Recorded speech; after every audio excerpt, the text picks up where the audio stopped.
There we go. Hello, hello.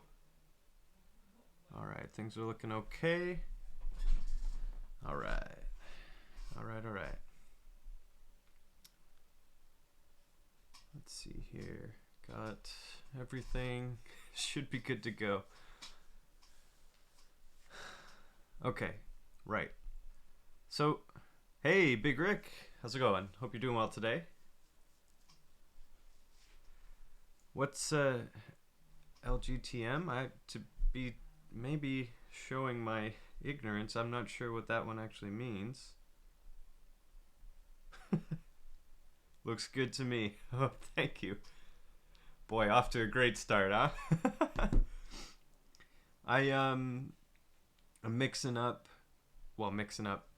So I've added one more screen to my setup here. I've got my main device for development, my Mac. I'm streaming from my Windows computer, which I'm displaying off to the side here.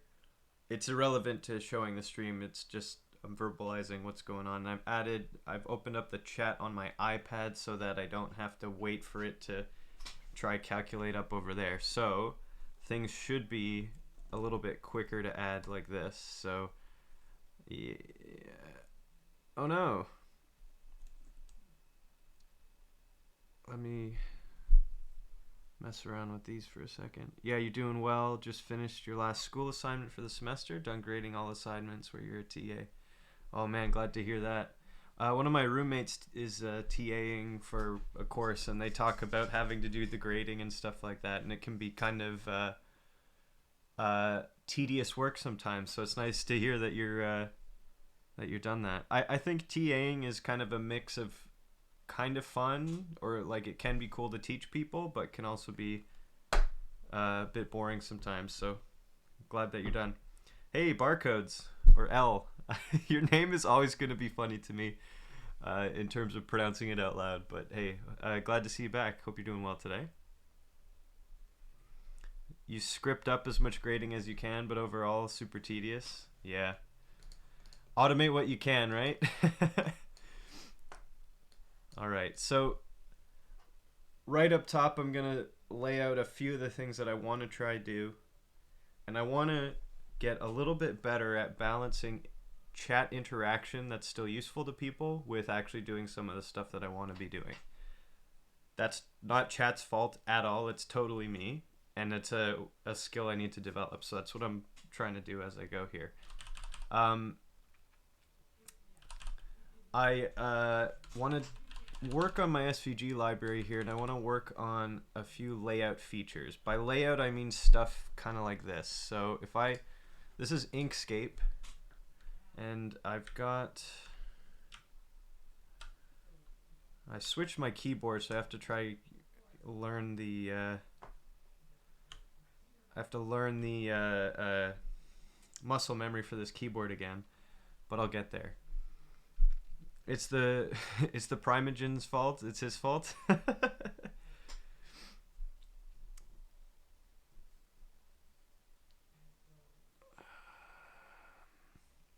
I just noticed as well my Nightbot stuff went wonky. Give me 1 second to fix that up. I want to fix it before I forget, so I'm going to do that. Oop.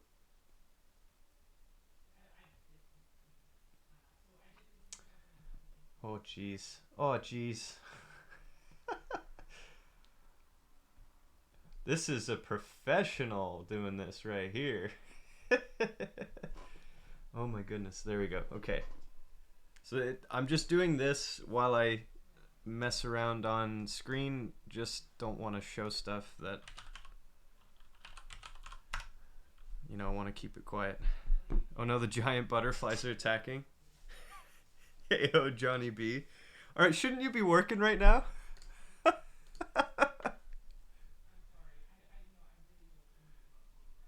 my goodness. Just about. John, I shouldn't be shaming you via the internet. I gotta say, we live in the strangest timeline where, I mean, we're literally feet away from each other, but we're using a connection that goes like around the world. Not actually, but it's just a ridiculous world that we live in. I'm here for it. I have to fix my YouTube command. Get rid of this alias junk. Let me try this. Voice delay is confusing you? Yeah. Sorry about that. I cannot help with that one. Alright, let's just see that this works. Just out to the FBI van and back. It's a short trip around the internet. Yeah, thanks, Big Rick. Keeping me terrified of the real world.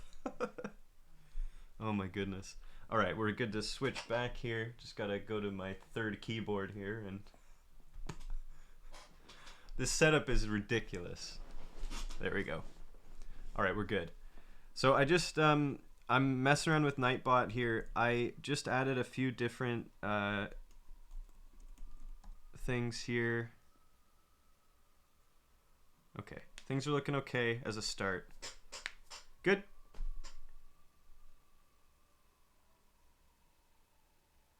There's the commands list. If anyone has command suggestions, like that, things that they see other streamers use regularly that are really useful, you can let me know, and I have a little notes pad that I can throw it on here and add those after the stream. So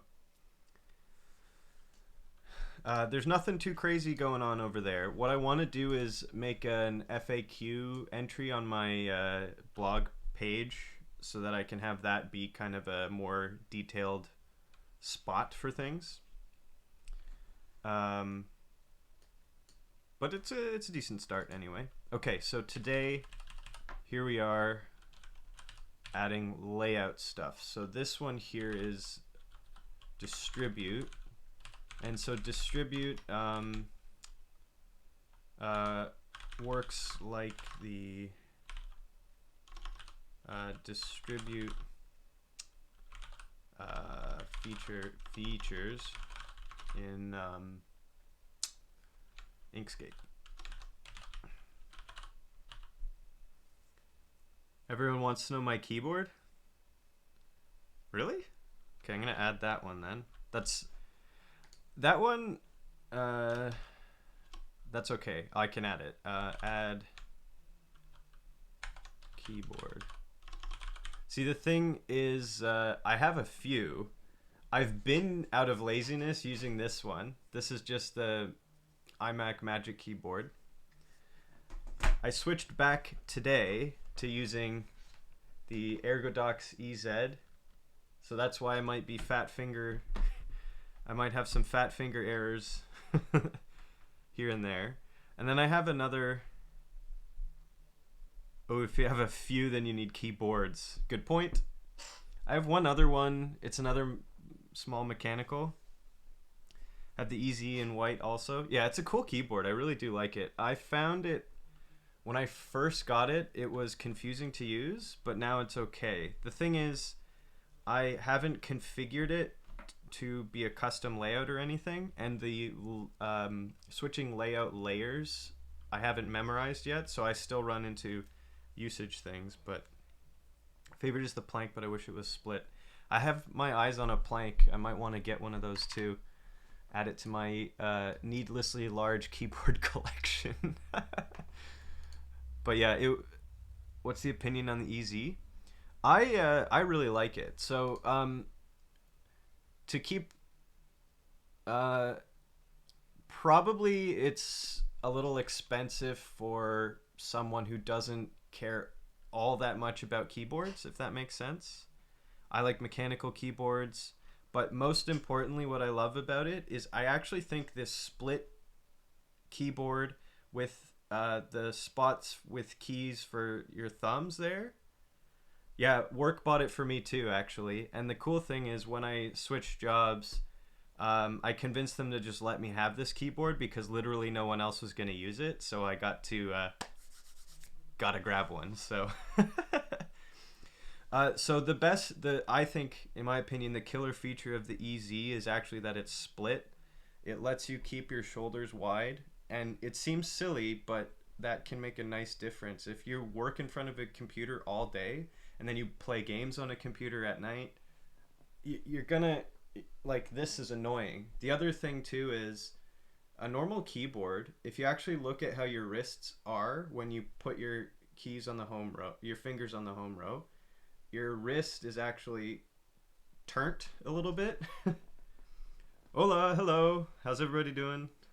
And this turning of the wrist here can start to pinch and hurt there. So the ErgoDox really just lets you kind of line up wherever. Also, I don't sit still ever, and being able to move half my keyboard somewhere else while I'm working is just really fun. So I really love that.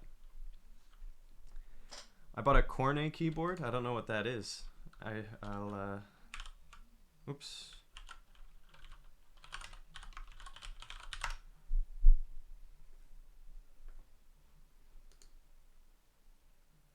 What? These look amazing. Whoa. Dude, this is sweet. All right, I don't need a new keyboard, but I can be convinced that I do. We have another link here. Already I'm getting sidetracked. Okay, let's write down a few things that I actually have to do here. Okay, so the first one is this distribute function, and I'm gonna base it off of this other kind of prototype function I made here. Lineup.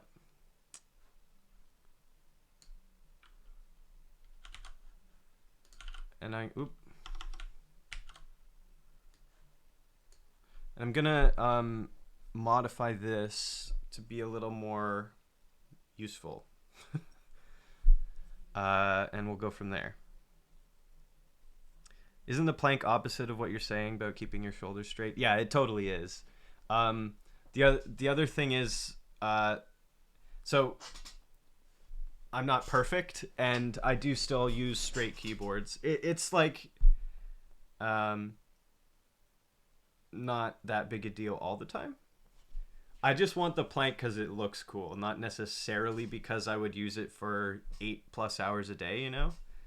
The other thing is about using tools, keyboards or tools, is you don't always want to be using the same tool all the time, I think. Like, if you just switch up your keyboards from time to time, that's kind of nice too, you know?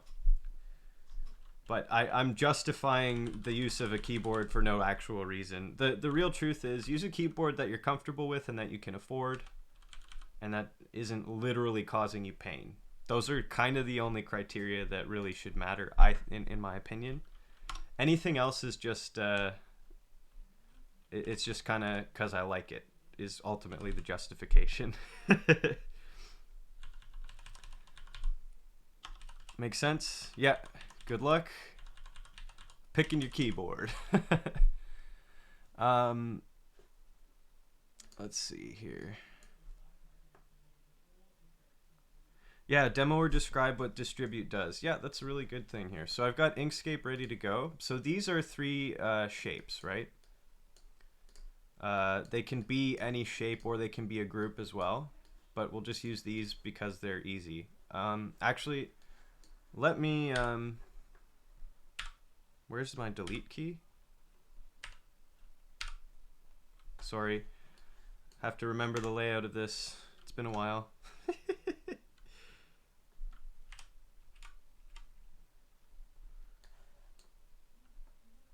You know what?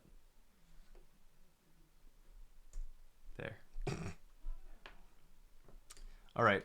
I'll just use blocks to show a little bit more easily what's going on here. So distribute works like this. Okay, I've got these things here. Let me turn off snap.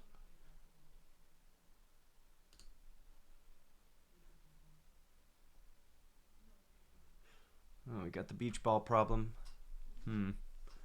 Inkscape doesn't necessarily... work perfectly on Mac, as you might be noticing. You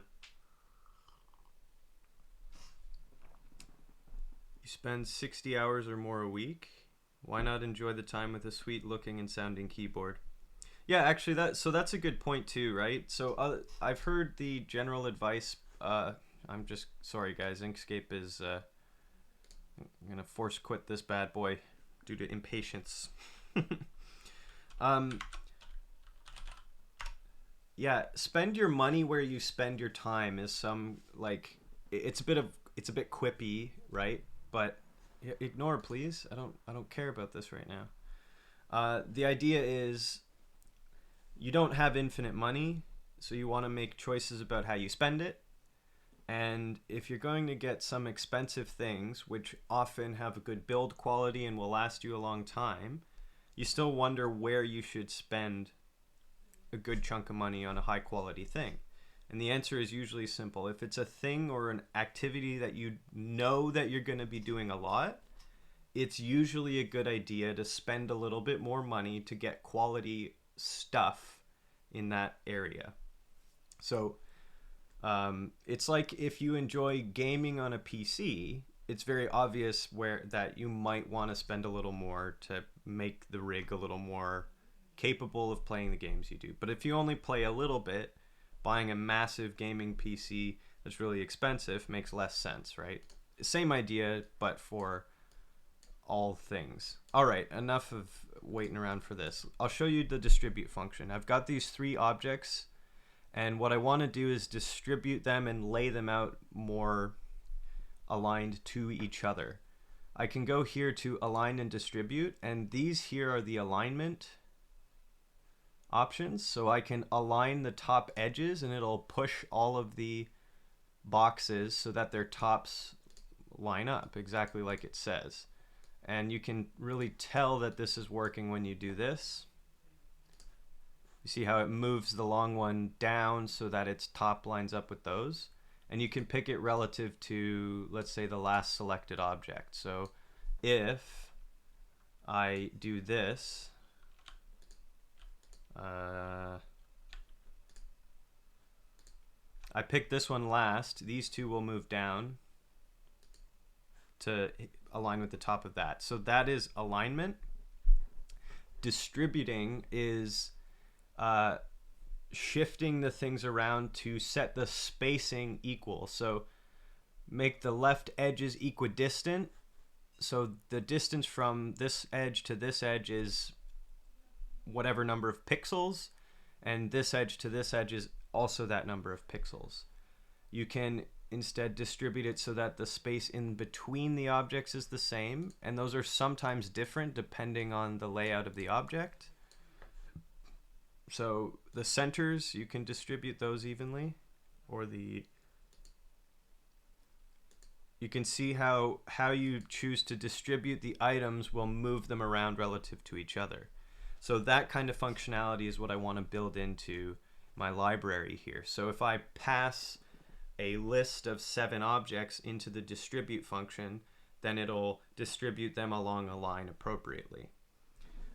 So I have this one lineup does that, but I want to call it distribute and make it a little more intuitive to use. But before I do that, let's actually eval this and see if it works right away. That's where I want to start. Thanks for the demo. Yeah, hopefully that's that adds a bit of context for you.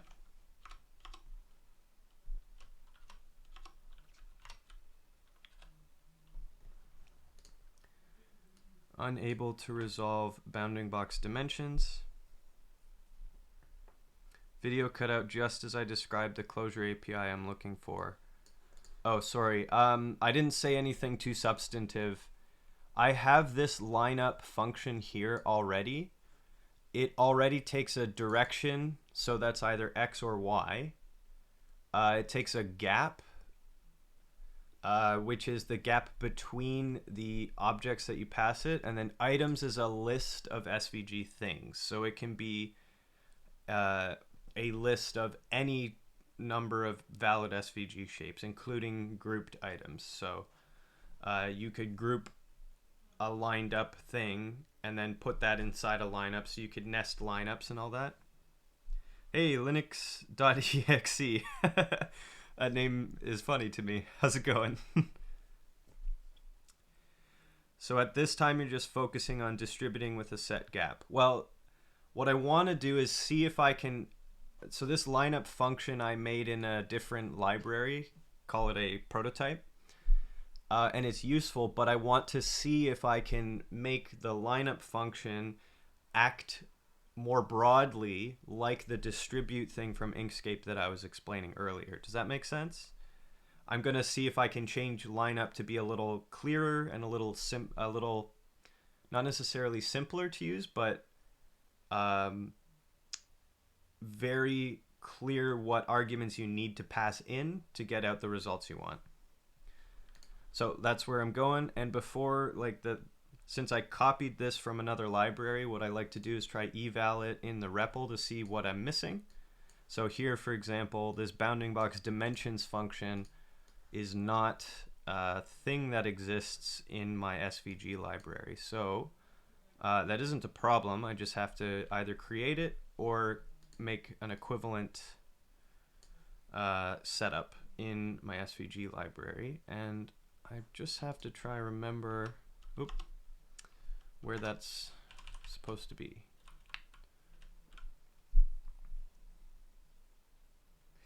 It's one of the hardest parts of coding when you have to think about the API and about how the code should feel to use.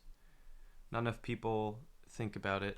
Yeah, it's so easy to just, as you're writing a function, you kind of know what output you want from it.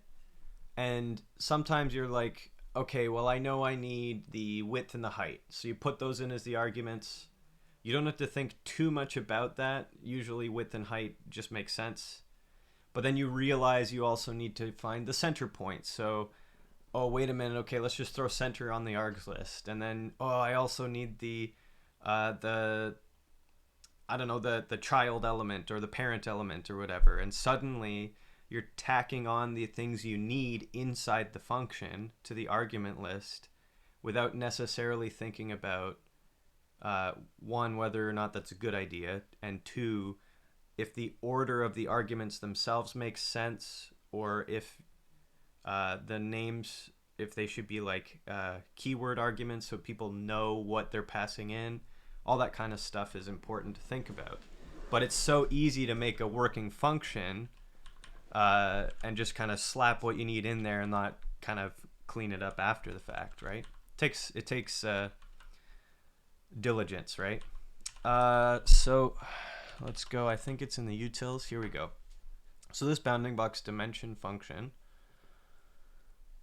is very simple. And it returns a map xy. Do I want it to be like that? Let's do this. We'll make it private. Should be okay, yeah. For now, anyway.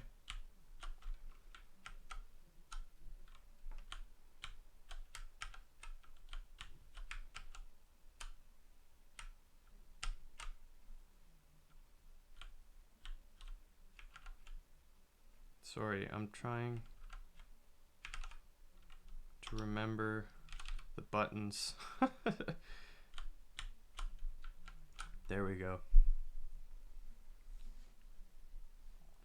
If you follow Martin Fowler's advice, the correct working code usually presents itself. Is Martin Fowler, is that Uncle Bob? I think that's the same person, right?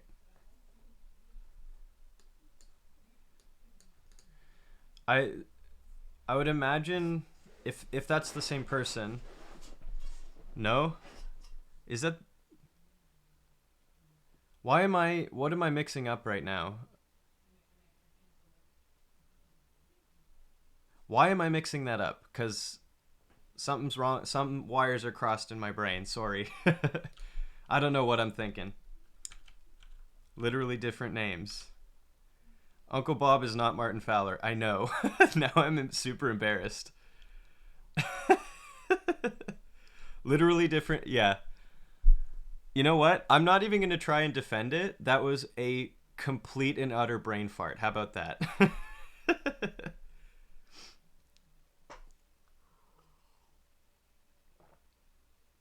You know what I think it is? I think it's Uncle Bob. I think their name is Bob Martin.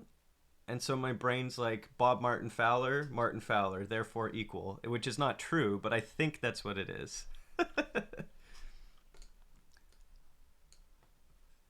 There you go. Okay, so there's a Martin connection there. The Martin connection, everybody. Jeez. Now, okay. They're the be professional, be diligent types of people. I think that's generally good advice. And I do think that Uncle Bob is sometimes ridiculed and Martin Fowler is never ridiculed. I think that's why it's a faux pas to mix up the two. But I won't actually comment on whether or not I think people are good or bad. I do think in general, just be careful. Like, you don't want to follow any one person's ideas without critical thought at all, right? Dogma is usually not, I think, never a good thing. Even if it's a really smart person saying the stuff, right? Uncle Bob's a Clojure fundamentalist? Really? Last I was watching or hearing about him, he was in Python, right? He used Python a lot. Ladies and gentlemen, just be aware that I don't entirely know what I'm talking about, so put a little asterisk on all that stuff, you know. I realize I'm not using this right now, so let's keep that down a little bit there. Heavily into CLJ. It did that. That's new to me for some reason. I don't know. I didn't realize that. Okay, so let's try cider show. Okay, line up along X with a gap of 5. A list of, let's repeat 5, circle 5. Ooh, we're getting there. Let's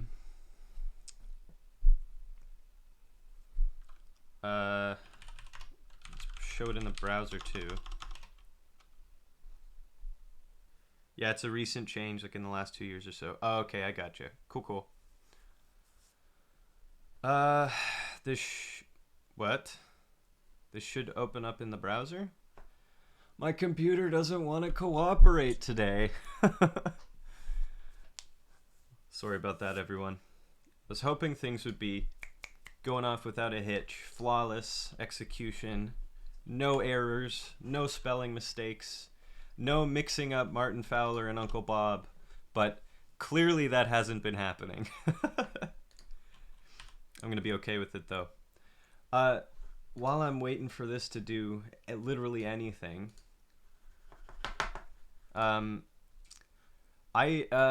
thanks. So there's a few people that I think started following me from the raid yesterday. Wanted to say thank you so much for showing up. I honestly appreciate it. And that raid and another raid that TJ had been doing, I feel like recommend Linux.exe. Why on earth would someone like yourself recommend Linux? I promise you all, I have a computer sitting right under this desk that I'm about to fix up, get it all set up to be a Linux dev box, and I'm switching over to Linux in the near future. And I'm going to look like such a professional hacker. It'll be ridiculous how much of a hacker I will be. It'll be crazy.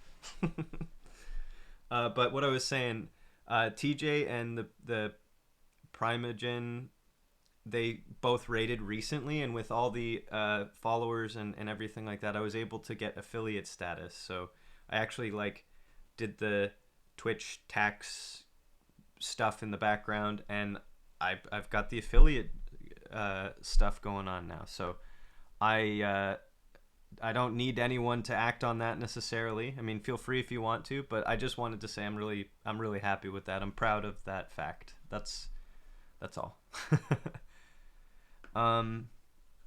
That's awesome. Yeah, thanks. I'm super happy about it. It's really fun to build the community around the channel and stuff like that. Why on earth is this just doing its thing like this? This is not at all good.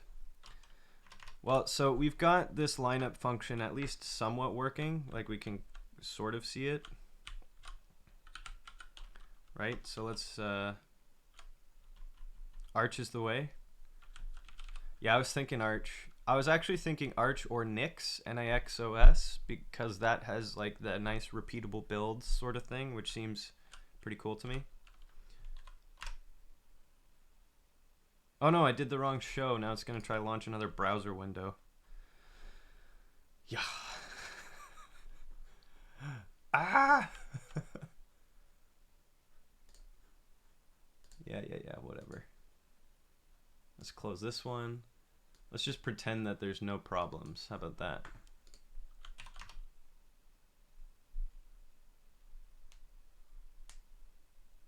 Been waiting to try NixOS as well, but Arch is just familiar at this point. Yeah, so lucky for me, weirdly, okay, so there's something I need to change. I know kind of what's going on here, and I can quickly make a rough fix for this. I'll just do this, show.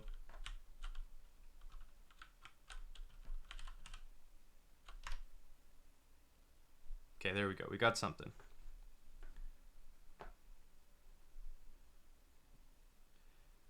Anything crazy that you do, you just do in Docker. You landed on Arch and didn't bother trying other stuff yet.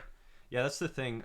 Because so I haven't actually fully tried Arch yet either, but since I'm looking to build a new workstation anyway, I have the opportunity to try literally anything that I haven't tried already, right?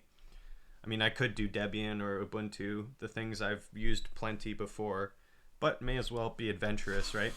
If you're gonna do one frustrating thing, you may as well do two frustrating things. And I only mean frustrating in terms of setup and learning curve. I know that they're good operating systems. I'm not at all bashing any Linux distro, really. I will bash Mac OS though, because there's a lot of things that I think are really bad design. So there's things that are really good, but no OS is totally perfect, right? So this lineup function here, thought operating systems were just wrappers for Emacs wizards. Gentoo would also be good. Not bashing it. Oh, the bash thing was an accidental pun. I won't I won't take credit for actually planning that one. All right. Yeah, barcode. Yeah, I've got a perfect operating system right here. It's called Emacs. Honestly, I wish that were actually true, that you could do that sort of thing, but it's not that good. It would be cool if it were, but it's not. Right, so, oh yeah, there's one thing I didn't try yet. Let's make this gap 0 and we'll go in the Y direction. And ignoring the fact that it's offsetting incorrectly, it's working. So, except for the part where it's not working, it's working. Elementary OS is like Linux. It kind of looks like Mac OS without the ricing. The appearance, I don't need it to appear like Windows or like Mac. I don't care about that. The things I want are a reliable and good package manager, reasonably good documentation that I can use when I get lost, and the ability to install a tiling window manager. Those are kind of, oh, and it has to run Vim. X Windows Manager. I've looked into that before. I might hack around on that one. I'll have to see.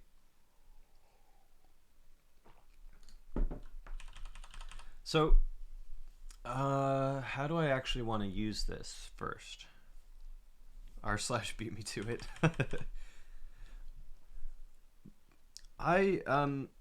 Any Twitch experts know how to do. I made 2 emotes. Let me show you my ignorance, everybody. Can I use my own emotes?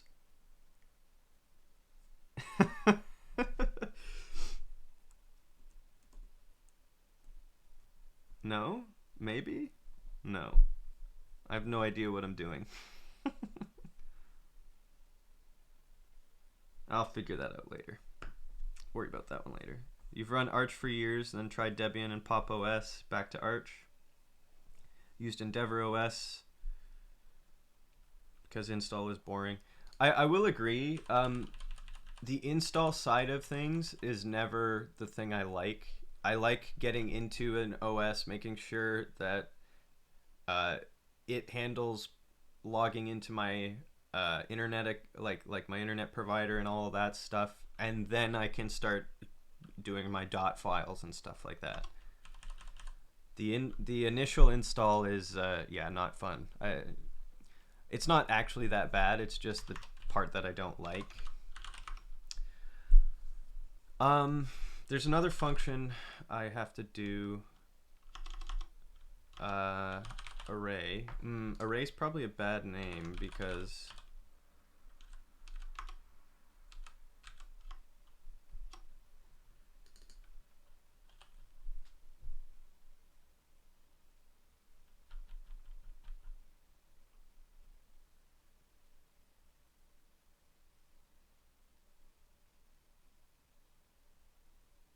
Big Rick just insulted a huge amount of people.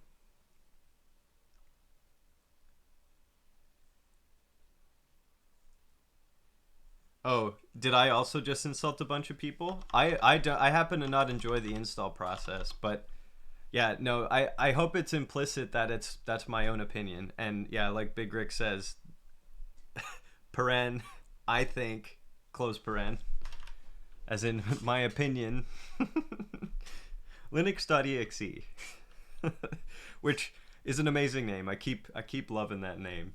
I hope you don't mind that not everyone likes Linux installs. To be an equal opportunist here, I also hate installing Windows and installing Mac OS, though I've never installed Mac OS before. It's just been there. Defen grid.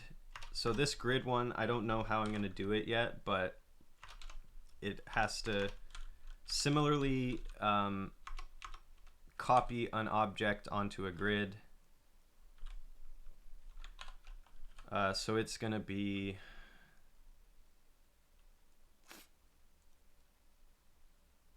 something like I want to kind of use, let's see here.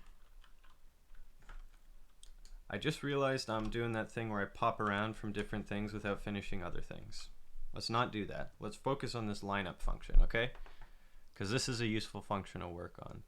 I'm wondering, honestly, if it makes sense to do something like this. Defen horizontal distribute. Make it private. Distribute -h. How about that? Yeah? That way, I only need to pass into this the gap and the items.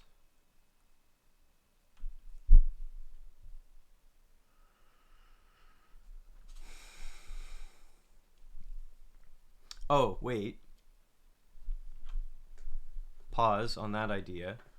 If I'm mirroring this idea, right, I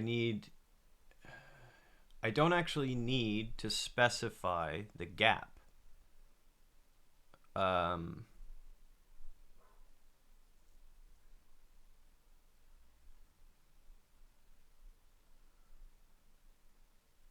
need to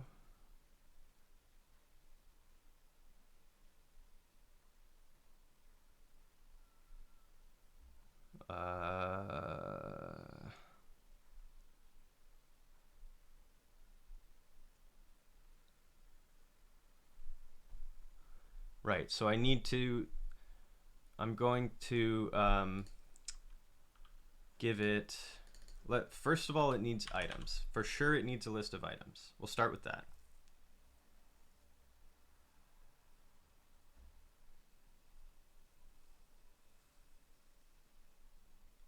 Windows.elf.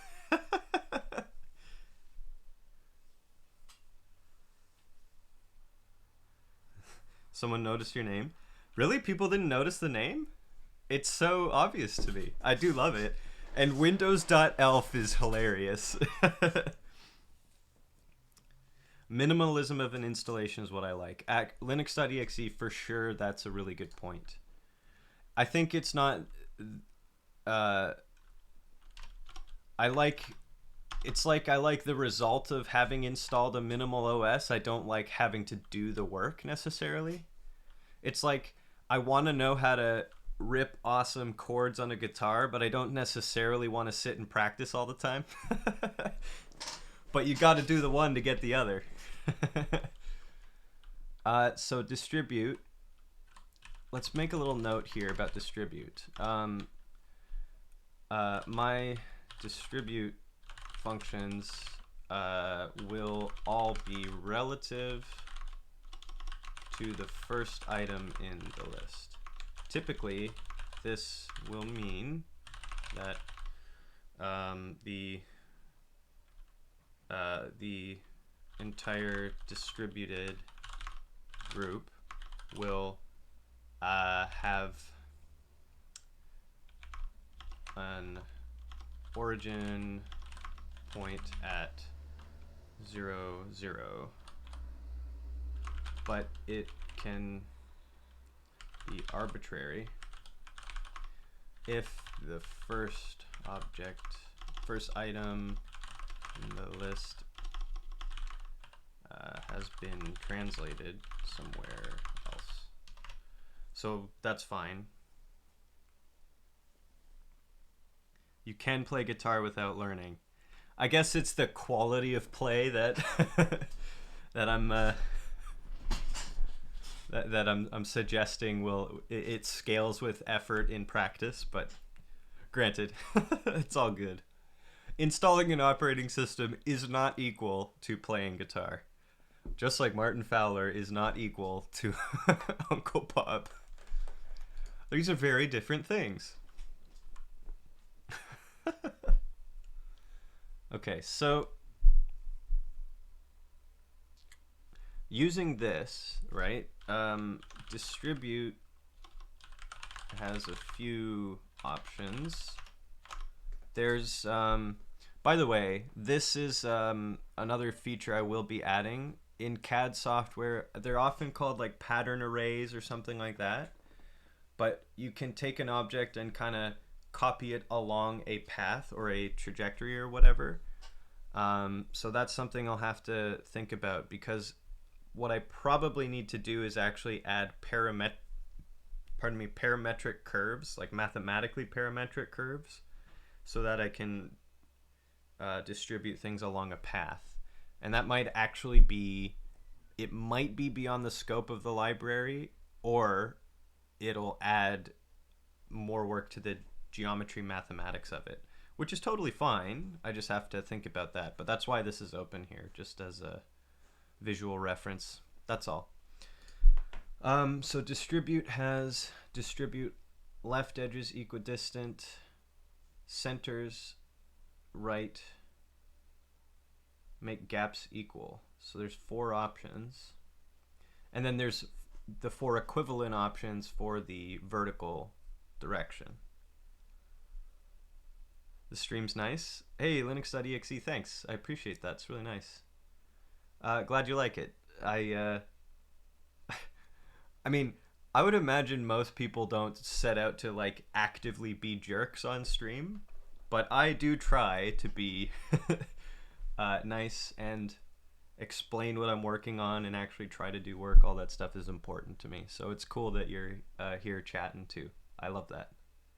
All right, so there's the 4 options: left edges equidistant, right edges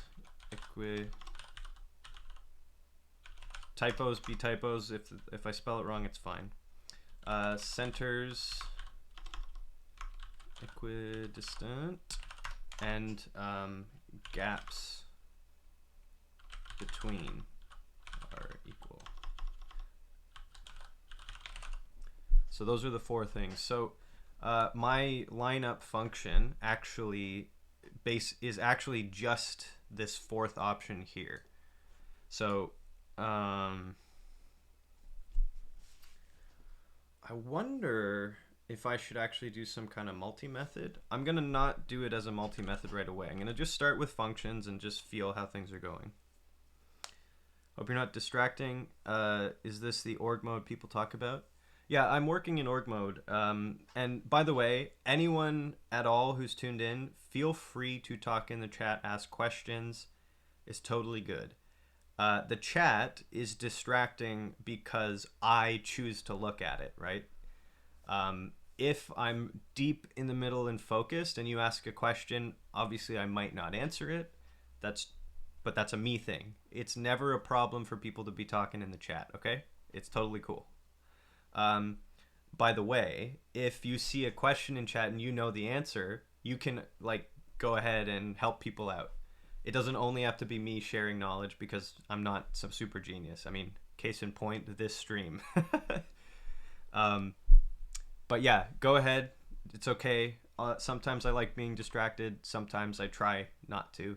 But that's totally my decision. You guys don't have to worry about that. And yes, this is org mode. It's basics. You've got different headings. And you can press tab on the headings to open and collapse them. And then you've got subheadings where you can do the same. I don't use it much, but there you can tag to-dos, and you can pop headings up and down and move things around. There's a way to mark these as done, but I don't remember. I'll be honest, I don't remember. Well, that's not what I wanted to do. I don't remember all the keyboard shortcuts right now, so forget that noise. I don't use the to-do feature all that much anyway. The other thing about org mode is this here is an important thing to pay attention to. This is not code. It's just text, ideally for humans to read. Okay? So you just type text. And then you can add these sections here that are they're code blocks. And then there's this option here called tangle. And what happens is every time I save the org file, it copies and pastes this chunk of code into this file. So if I open up that file, I can show you.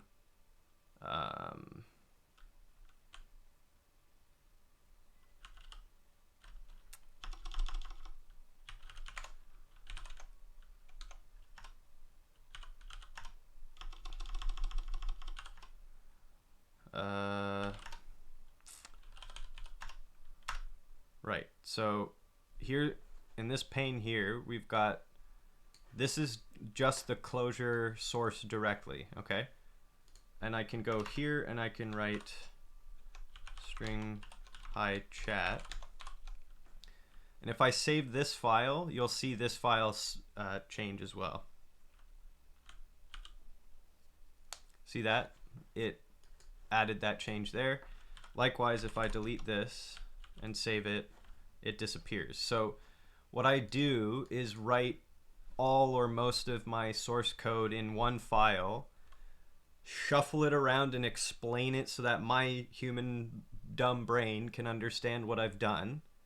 And then every time I save it, it gets structured into a normal Clojure project automatically.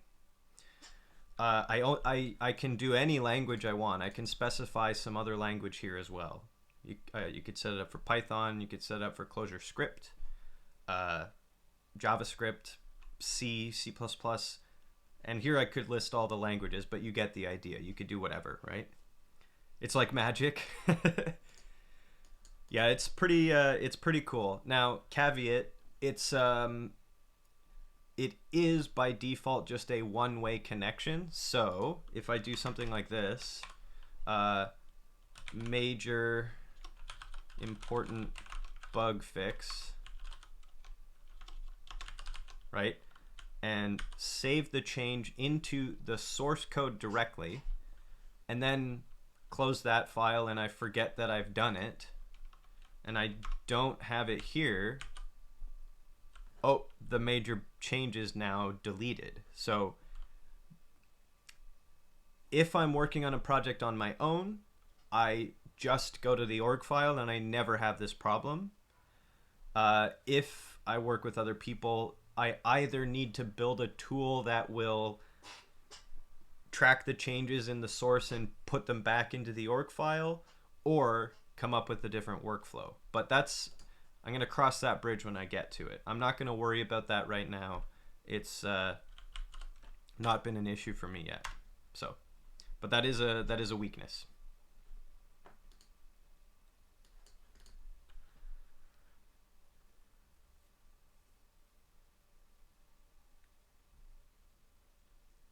It might not spark joy. Yeah, no, exactly. So it's a flaw in the approach. If you expect it, if you're not aware of it, then obviously it's not good. If you know what's up, you can work with it. I've not run into it as a problem, and I'm not so committed to doing everything in an org file that like if I need to abandon this, I will. But it's working really nicely for me so far. It does help me discover how to design a project as I'm doing it, if that makes sense. You might like Rust's form of inline documentation. You can choose what code comments show up in the API and what comments are just to help other programmers working on the code. That is pretty cool. You could actually build some kind of, if you wanted to, you could build a Clojure macro system to do that sort of thing too.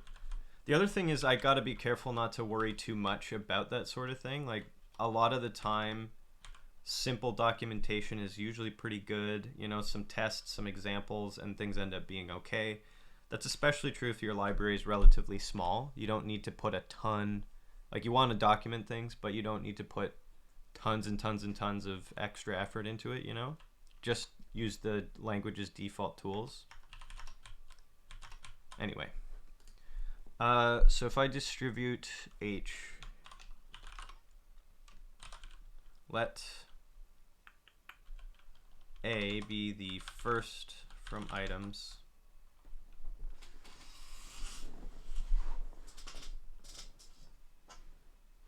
Sets X to 5, X equals 5. Love it. The joke landed for me. I gotcha.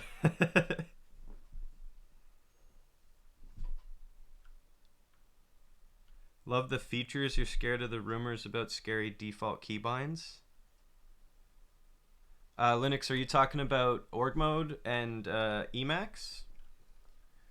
Because I'll tell you what, the only way to get over fears like that is to, install it and try it, see what you like, see what you can learn. Spend 30 minutes trying really hard to learn it, and then walk away, then try again another day and see if you like it. And if you don't like it, don't sweat it. It's not a big deal. Using an editor should not be like something you lose sleep over, in my opinion. Editor is an editor. It's a tool, you know. If you like this hammer and someone else likes a different hammer, it's fine, you know.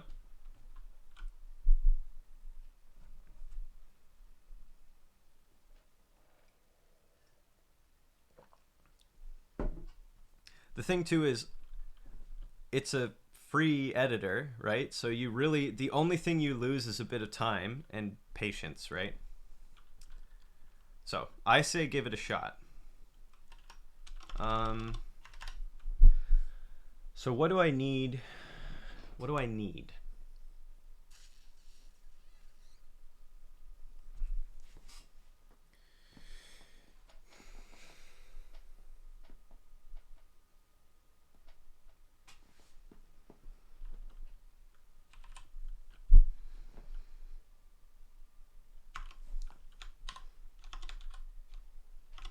forget how to format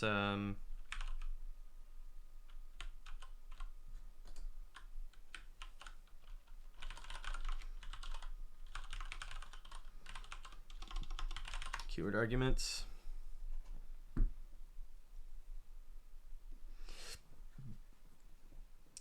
Oh, ladies and gentlemen, I have to handle this message real quick. Please talk amongst yourselves. I'll be 2 minutes. I'll be right back.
All right. There it is. There we go.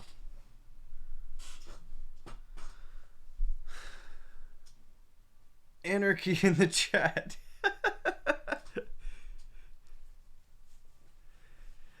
Oh man, barcode causing trouble, huh? Love to see it. Love to see it. All right, so without worrying about the, let's do keyword arguments here.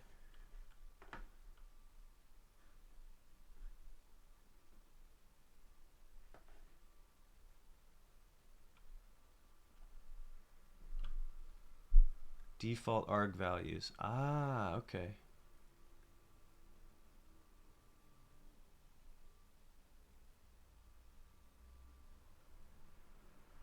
Okay, let's try to translate this into what we've got going on here. So, all right.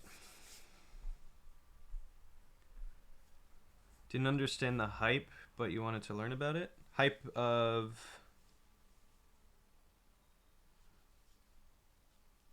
Rust. Oh, okay.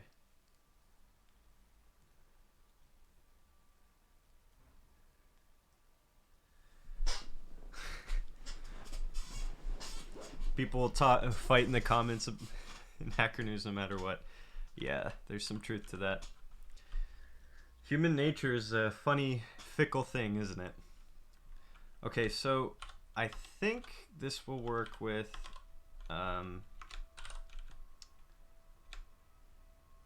and keys.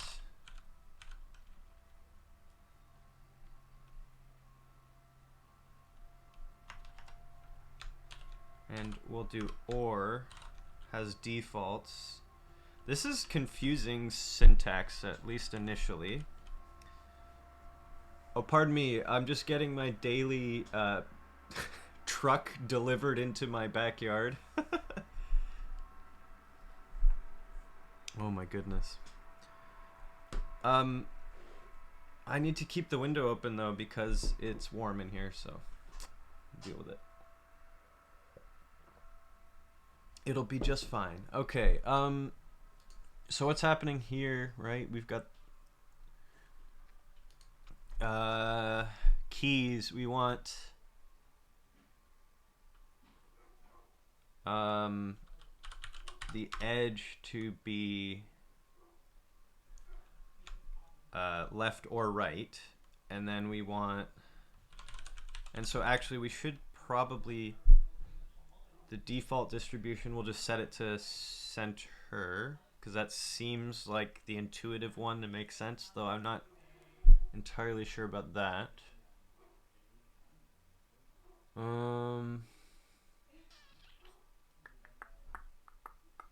That's okay.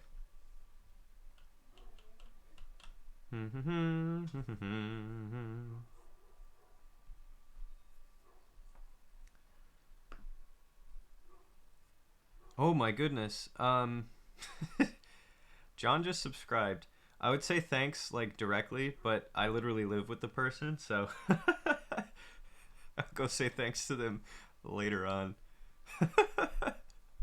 That's amazing. That's really cool. How did I miss that?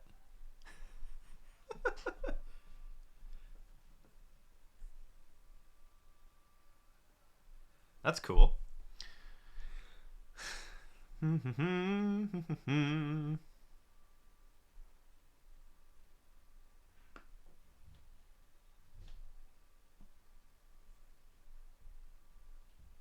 Just realizing there's a few. John, you got the founder badge. John, is there a way? It's a it's a cement truck. Lovely, lovely.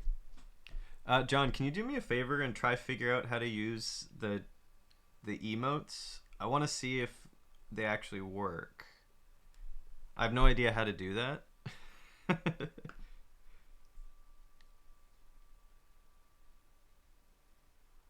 We want emotes.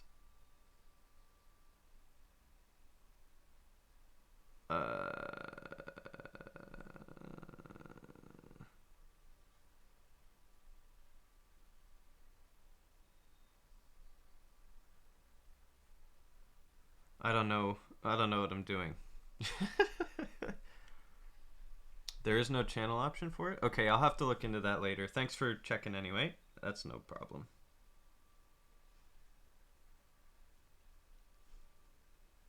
Troubleshoot later. Yeah, that's definitely good for later. Yeah, the keys sound nice because it's a mechanical keyboard. Mechanical keyboards usually sound pretty cool. All right. Let's keep this ball rolling, huh? Okay, so we've got the edge to line up on. Oh, wait a second.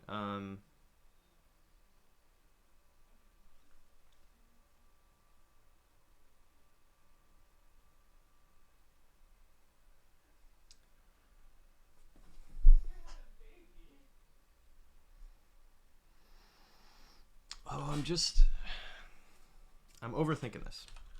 I'll fix this later. Let's just do the dumb, simple thing. Do the dumb thing, okay? Items, basis. Okay, so items is a list of SVG elements. Basis is left, right, center, or gap. And then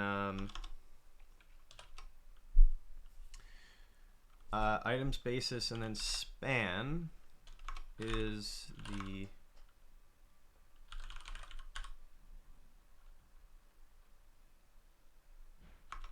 between the desired distance between first center, and last center. Right. understand. And then so as this goes, I'll see if this makes sense, and I'll change it. I'll change it up as we go.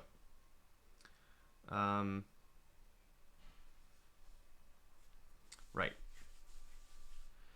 Okay.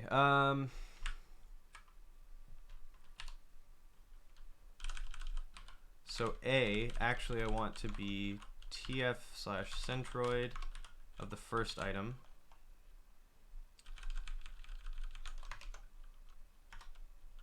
BTF centroid of the last of items. Oh, geez, sorry, everyone. I'm still not used to the keyboard, as you might be able to tell.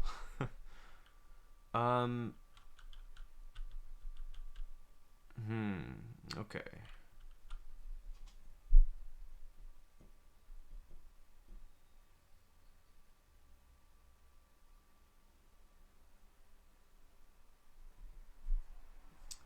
So the distances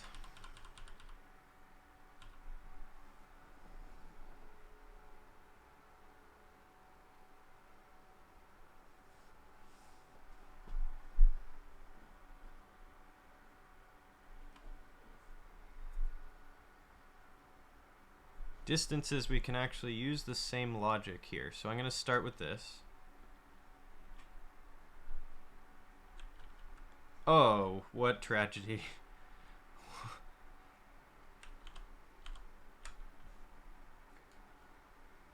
How does Linux Clojure handle indexing errors such as passing in a list with only 1 or 0 items into the function?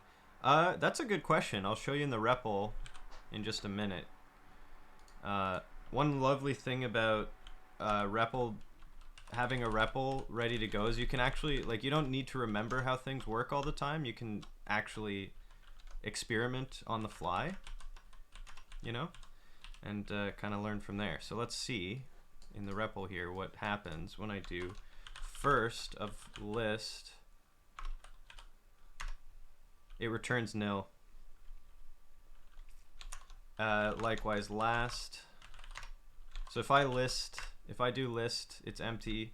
If I do list of nil, it is empty with a nil in it. Likewise, if I do first of a vector, which ends up being kind of the same, nil, last, nil. But so here, there is now, if I do get, let's get, so when you pass in a vector, it has key, it's 0 indexed, and you can get values in the positions based on the index number. So for example, if I do 1, 2, 3, if I get 0, it returns 1. If I get 2, it returns 3, because 2 is the last, it's 0 index, so you get the last thing. And if you go out of the range there, it's nil. If you do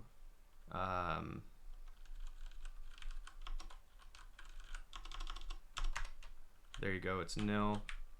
And if you do get from this map the key that doesn't exist, you also get nil. So first of list is nil.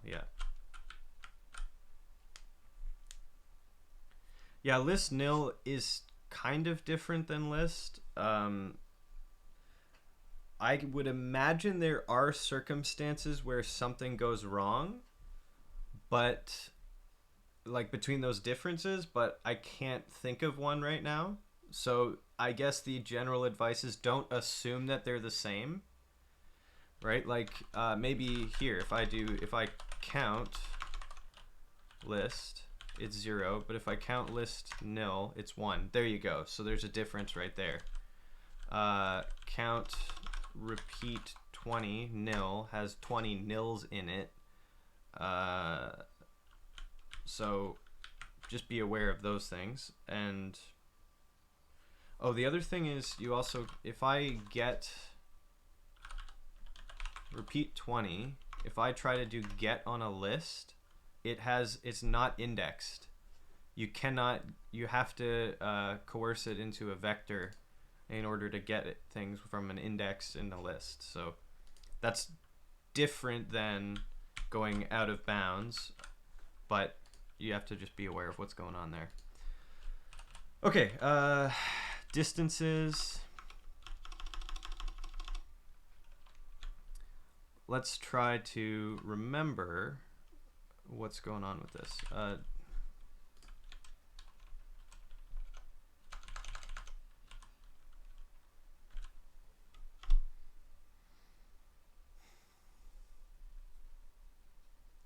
Wonder if list is a linked list under the hood. I think it is. It probably is. In fact, I don't know. It probably is. I don't remember the implementation details. I'm not going to pretend that I do know for sure. Feel free to look into that. I'm not going to bring it up on stream at the moment because I want to remember what I was doing here. So one thing, so there's the reduce function, right, is a cool one, right? Let's use reduce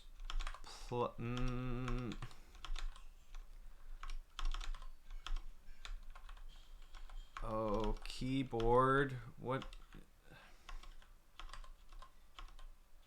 Sorry, everyone.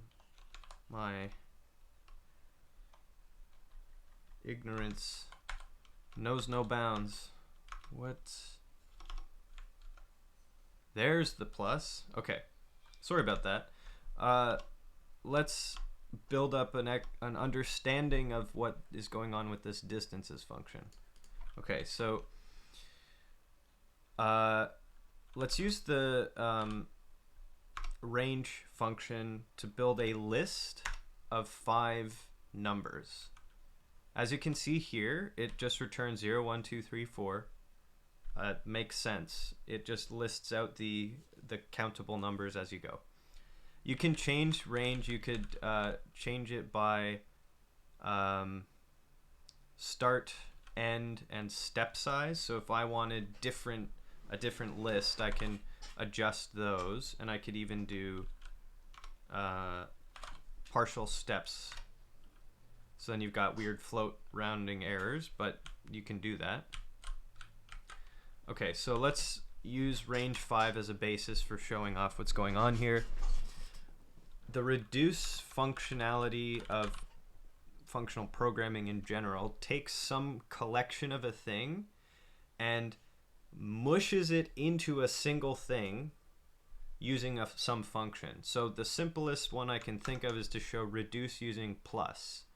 So if I reduce with the addition function the list of these 5 numbers, it's going to give me 0 plus 1 plus 2 plus 3 plus 4.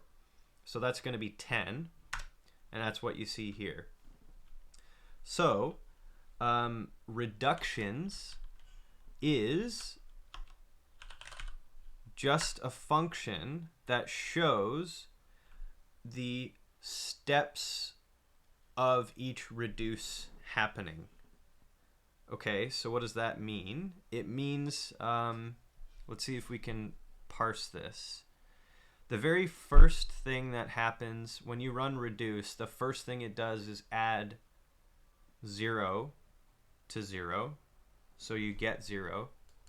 The next thing it does is add 1 to the current count, right, which would be 0. Then, or pardon me, yeah, so then you get 1 is the result of the second reduction. Then you add 2 to whatever happened there before, so you add 2 to 1 and you get 3. Then you add 3 to 3 and you get 6. And then you add 4 to 6 and you get 10. And so reduce basically just shows you the last value in that chain of reductions, okay? So Distances here is a list of every step of reductions that comes from this particular function here. And what I've done here is partition to one items. So partition to one, using range as an example is another useful thing. So let's range to 10 here. Partition 2 by 1 will split up whatever you're doing, whatever list you give it, into groups. And so partition by 2 will take, it'll group things into 2. And then the step is 1, meaning it'll group the 0 and the 1, and then it'll step over by 1 index only.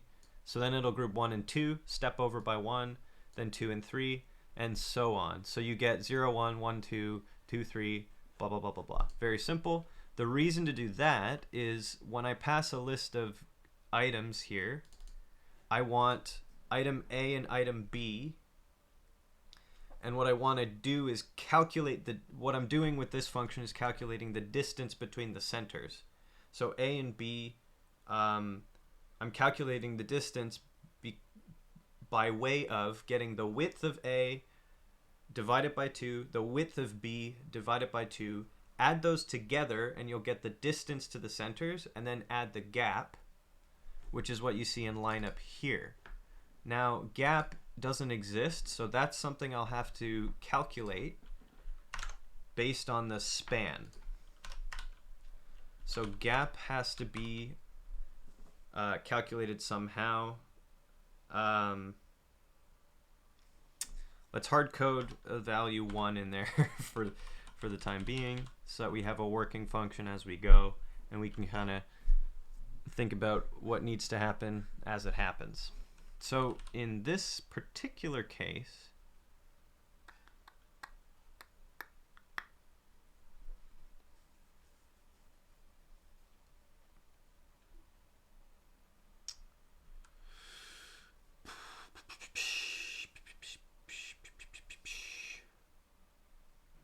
I'm going to actually pull some of this out into its own function here.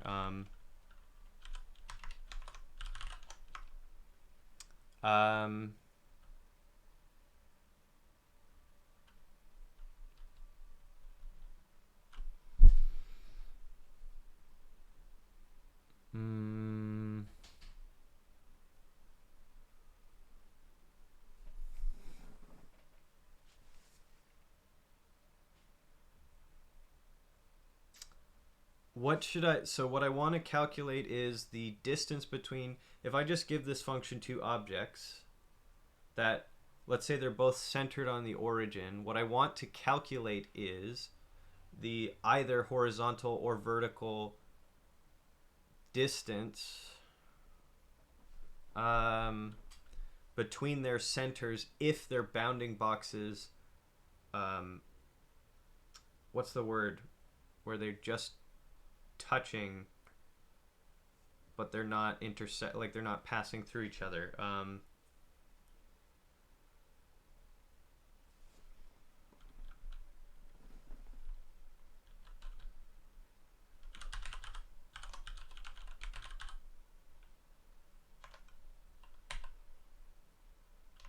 This is a horrible name, but let's go with it. A and B items. It just takes two elements, element A, element B. Okay, that's all it is. Then what I need is let's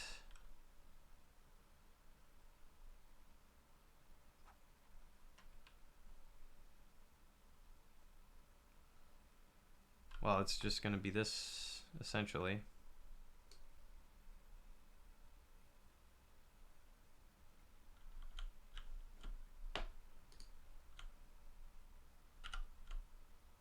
Yeah, so add together.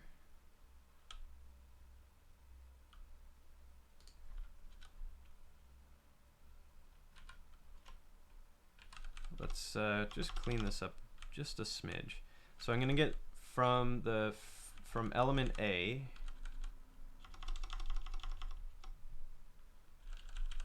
I'm going to get, since this is horizontal, I'm going to get the X component of the bounding box dimensions.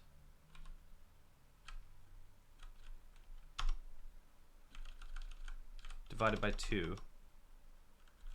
But that has to be, you have to run bounding box dimensions on element A. There we go. Yeah, that's looking right. Divide that by 2, and I'll just coerce it into a float so that I don't get fractional, so I don't get ratio answers. Then you do the same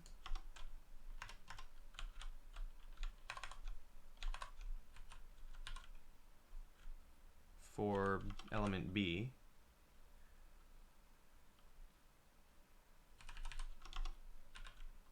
And then I just realized you can do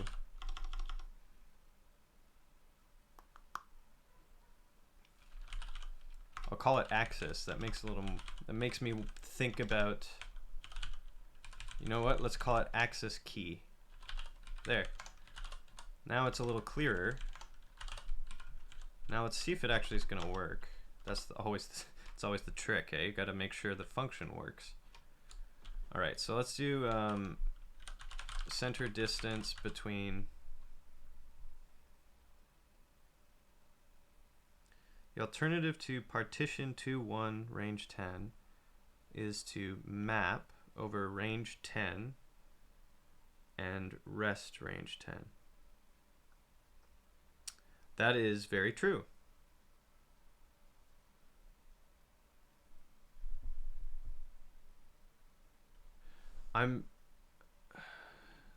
Martin, that's a good point. I've never thought of it that way in my brain, but it's exactly equivalent. I do wonder, what do you think ends up being more readable for someone who like reads and knows a lot of Clojure code? I wonder about that, because that's a really good point. All right, let's see if this center distance thing will work. SVG/circle 20. Okay. SVG circle 40. Oh, and I need to pass the key. That makes sense. Does it make sense? So this is a circle of diameter 40 and this is diameter 80. So the distance, if the two circles are touching, right, they should be the radiuses added together, which is 60. So that seems to be working.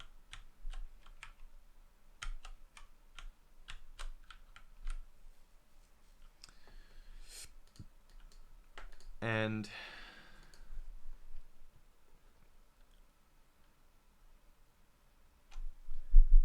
I'm just wondering if I want to do it. Yeah, no, I think that's okay. So, items, basis, span, gap 1, lame. But now, reductions here can be a little bit easier to read, maybe. Where I am mapping. Oop. Apologies.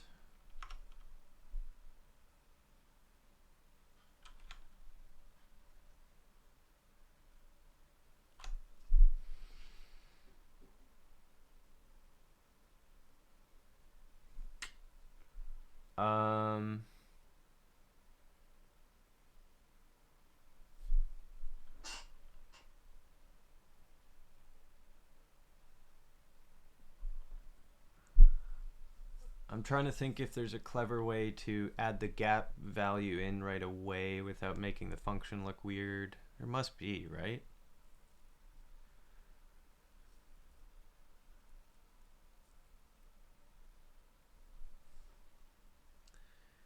I see both in the wild. Don't think is one necessarily better. The latter saves you a destructuring.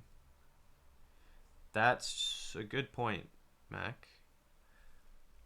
I'm not gonna change it in my code, but I'm gonna put a little note for myself here and I'm gonna think about that one because it's an interesting thing you bring up. Alternate approach to partition to one blah blah blah from Martin.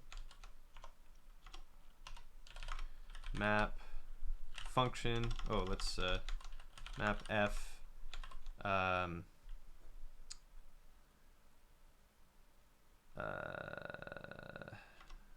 Your list, rest your list, which saves a destructuring. It's a very good point. And actually, so in this case, your use of first and last isn't very idiomatic. That's also a good point. Where am I looking at here?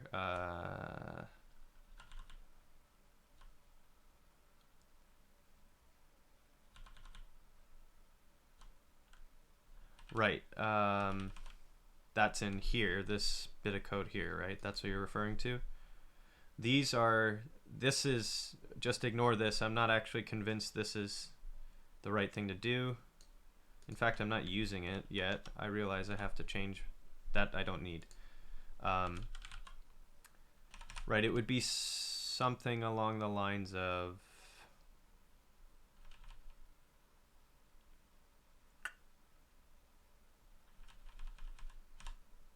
here. I would need to do it here. If I were, geez, sorry, I'm losing the plot a little bit today. You could do something like this, where you change the structure of the arguments, so you have to pass it an access key and then a pair of elements. Then you can use it with the partition to one directly. That would work there.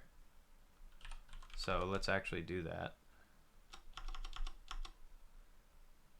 So this, if I wanted to do a reductions plus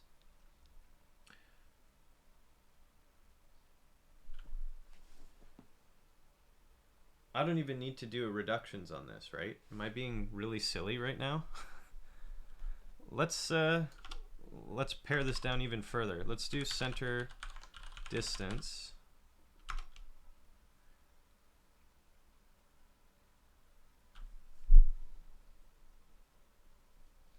Oh no, I know why I did the reductions, right? It's because I'm accumulating distance from the original origin, right? So I do in fact want that. So the very first distance is going to be just between A and B, but then the next distance is going to be the distance between A and B plus the distance between B and C. That's why I use the reductions. So I do, by that logic, I do actually need that to be in there. So I'm not totally being a goose, just a little bit of a goose sometimes. Let's do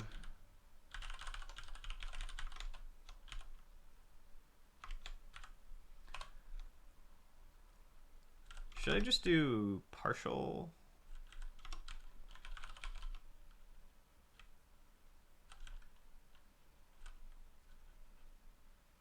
This is I want to make this more readable later, but that should be fine for the time being.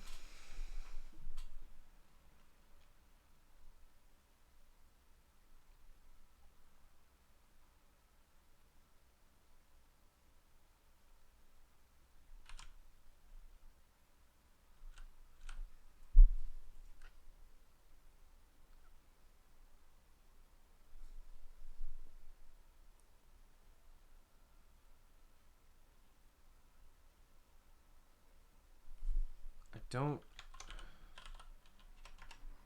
don't know if this is smart.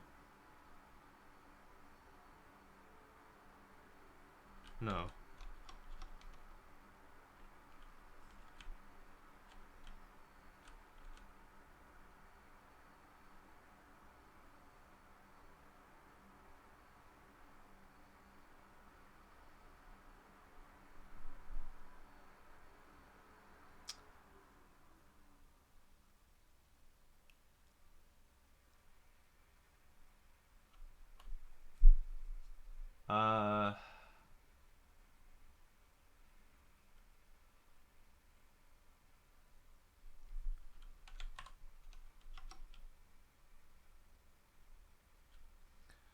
Let's see.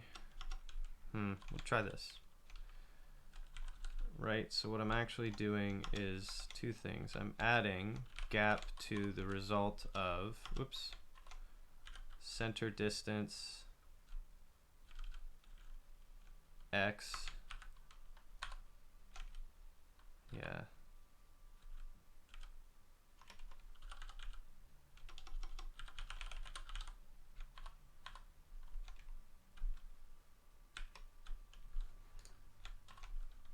Let's define A to be repeat 4, circle 10.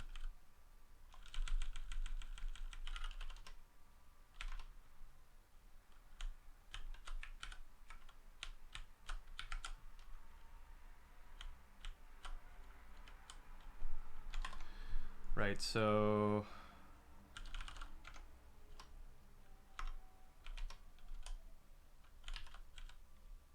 items, basis,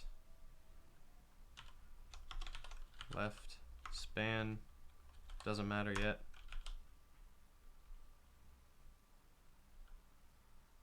Oh,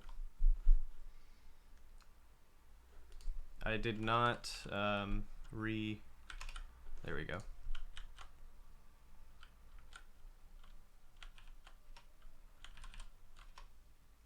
Okay, so it's calculating something.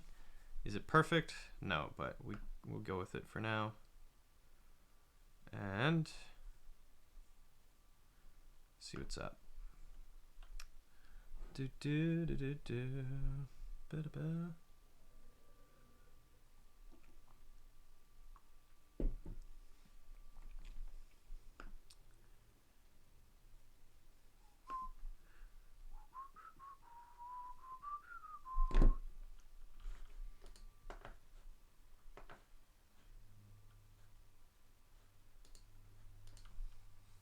So gap does have to be calculated by span, basically. So the gap is going to be,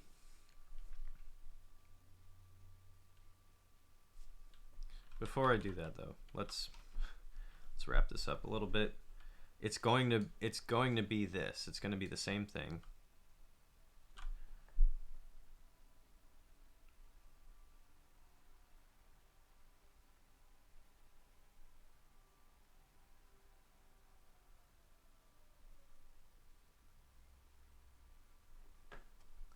This offset thing I don't think was necessarily a necessary idea, but that's okay for now.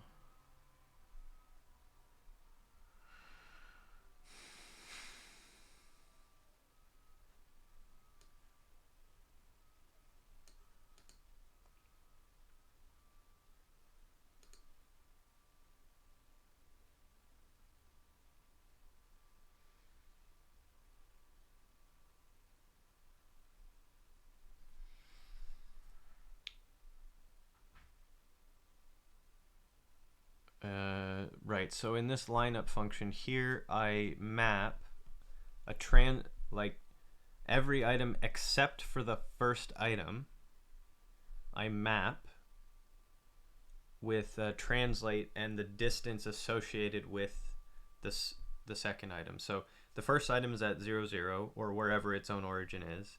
The next item is going to be at, oh, I do need, it's going to be at the first item's origin plus the distance offset.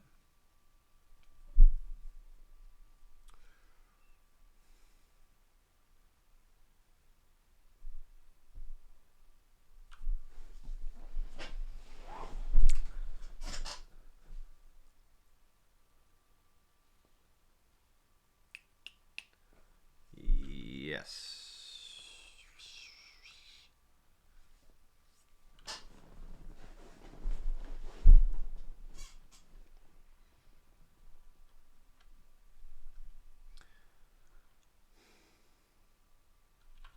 The gap will also,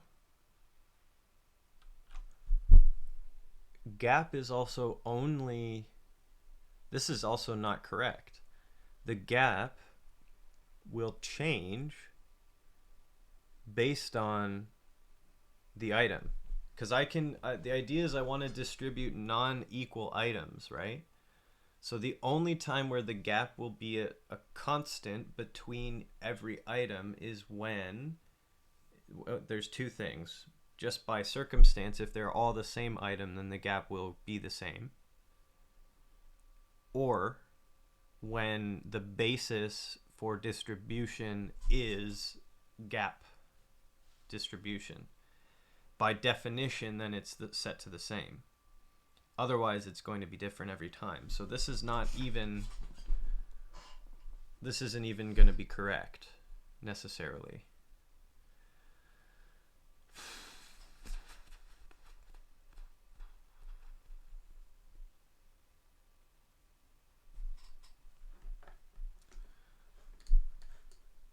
Let's see here.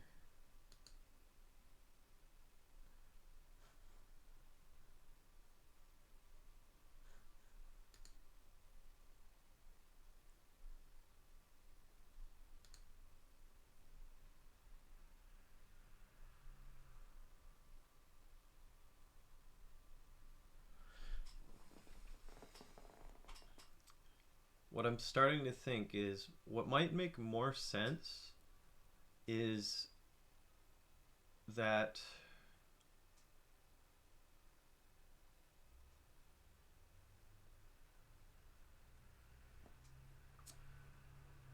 no, I was gonna say I make the function only calculate points and not do anything with the objects, but you need the objects to be able to calculate bounding boxes, because the bounding boxes are precisely what starts to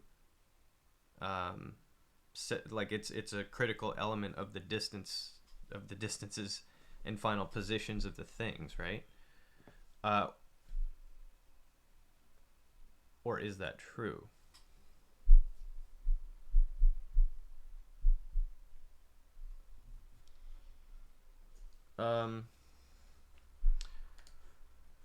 Let's see. Let's draw a line from this corner to this corner. Okay. No, I didn't press the right button apparently. There we go. So that is our ruler. So these things, these three, these,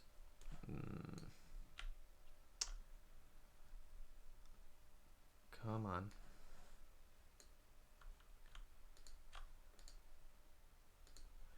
I'm sorry everyone for my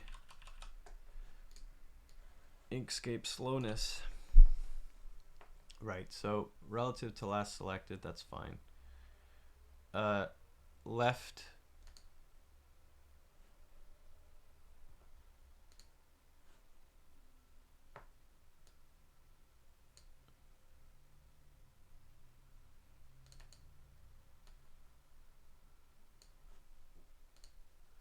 right, so left edges have this distance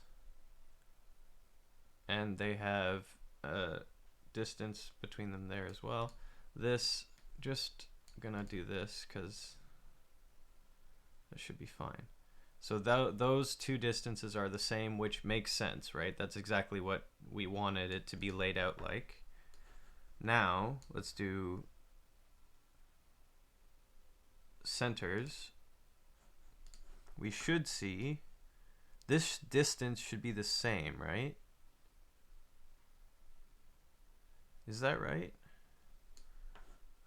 Is there a snap to center? Yeah.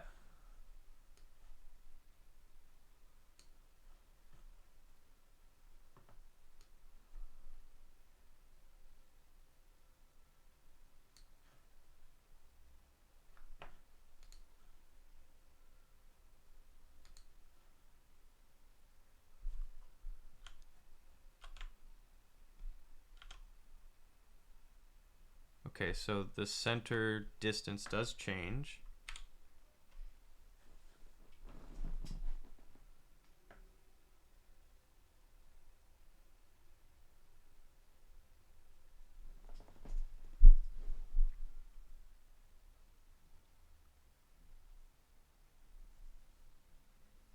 Hey, Illusion. You're Pedro. Guy who's commenting on YouTube. Bothering me on YouTube. No, you're not bothering me. Glad to see you here. That's cool. Thanks for commenting on the YouTube videos, and thanks for coming in on the chat here. I appreciate that. I think, yeah, you followed my Twitch channel a little while ago. Thanks for that, by the way. And yeah, by the way, anyone who followed and didn't hear me say thanks, this is a general blanket statement. Thank you for the follows and the subscriptions and all that goodness. I appreciate it a lot. Oops, let's do this. Great following me. Yeah, thanks. I'm really glad you find the content entertaining or helpful or whatever it is you like about it. I'm glad you like it because I enjoy making it.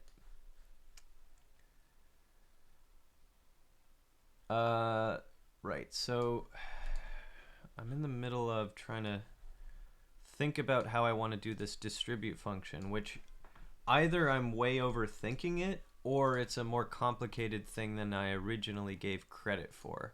I also realized one thing I changed might be a mistake of mine here. Let's do this. I might have changed the ruler length accidentally here. No. Okay, so left edge to left edge to left edge, or right edge to right edge. Now let's do left edge to left edge distribution. And it's a different measure. So I do have to come up with different approaches here. Hey, Illusion, are you, or Pedro, whatever you would prefer me to refer as, let me know. Are you a Clojure programmer yourself? Let's see.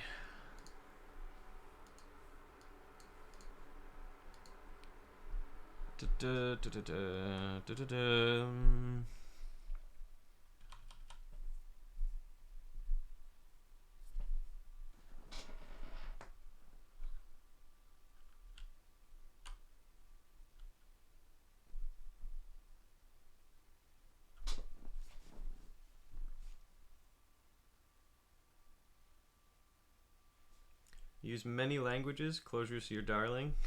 Fair enough. Yeah, it's a nice one. It's a nice one for sure. Oh man, I think that I'm overthinking this, honestly. In engineering physics, we use a lot of Python. Yeah, that's been my experience as well. Even so, I studied mechanical engineering. Any little bit of industry use, either it's just spreadsheets or and a bit of VBA macro work, or it's Python. But I never felt like I was smart enough for Python. Like, I always felt like I never knew how to make a proper object-oriented hierarchy, right? So I moved on to Clojure, where there's a lot I had to learn, but you didn't have to learn object-oriented hierarchies. At least it's not the same. Yeah, Clojure's great. To be fair, Python's cool too. I have no problem with it. I just felt intimidated by it. You're smarter, got to Clojure. I don't know about all that. I should be careful with the word smarter anyway. I do think it's kind of an overrated thing, and two, an overloaded term. Because it can kind of mean a lot of different things to people, you know. I try to not worry about being smart or dumb most of the time.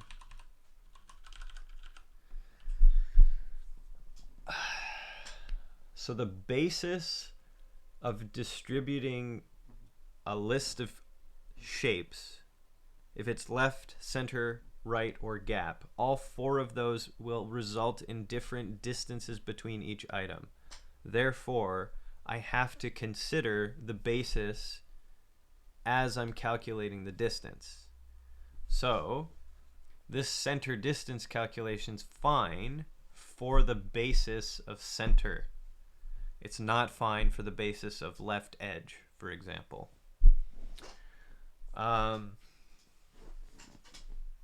So a left edge, well, while I'm doing it the messy way, right?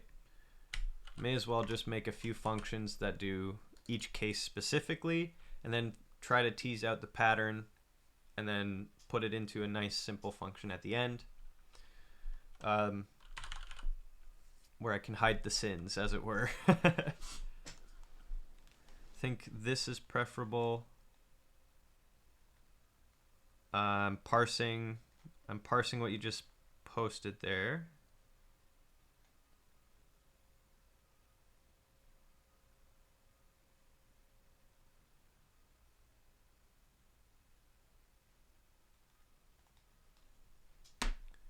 Preferable as opposed to this here, right? I think is what you're getting at here.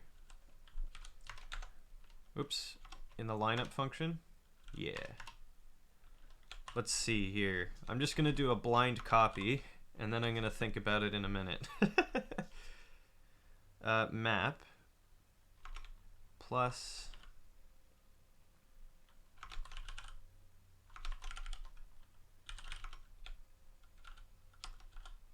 %. There we go.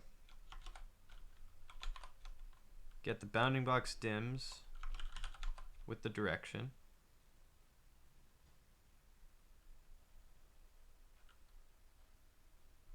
Two.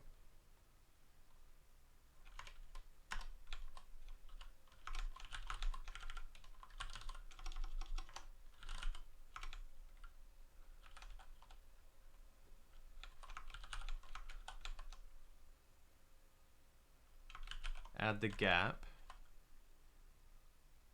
Ah, okay. I'm picking up.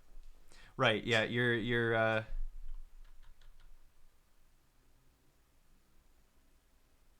Zeb, greetings. How are you doing? Hope you're well. Have I ever used org mode in Emacs? Have I ever used org mode in Emacs? Yes, I have. I am using it right now. See? I've got all my codes and code blocks here.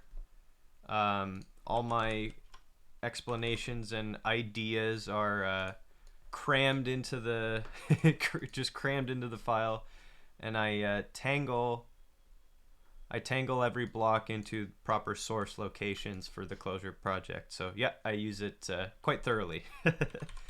To be fair, there are a lot of org mode features that I actually just don't use all that much. Like I don't use the to-dos too much. I rarely export to HTML. I have messed around with that to make some documentation. But the layout stuff and the tangling, I use it all the time. That's pretty cool. You do reports in org mode. Tired of using LaTeX. Is it LaTeX or LaTeX? Total tangent, but I really don't like that the word LATX is pronounced LaTeX. I want to pronounce it latex because that's what it's spelled like. Unimportant. Totally unimportant.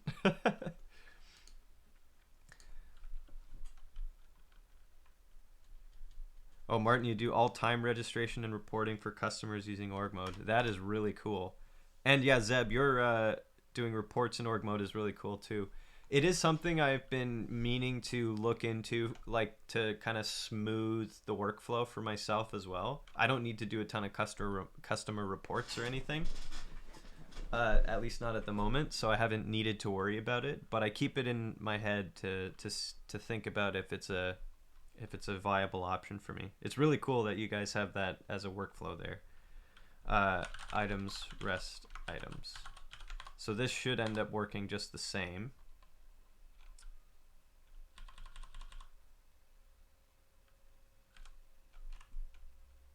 Yes.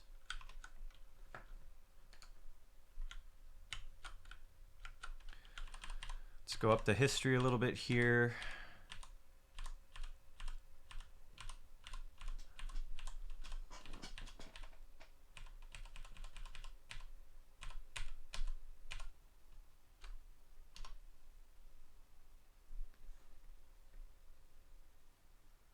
Yeah, it's working the same.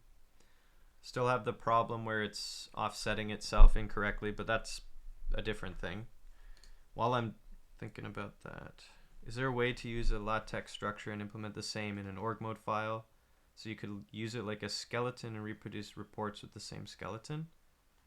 I'm going to blanket say yes, probably.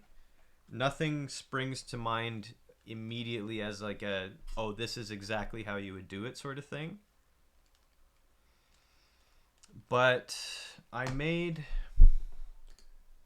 oh, do I have a, oops. Let's see if I remember it. Oop.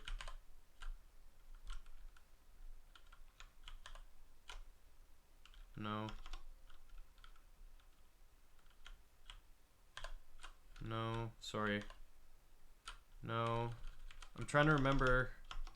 I had a,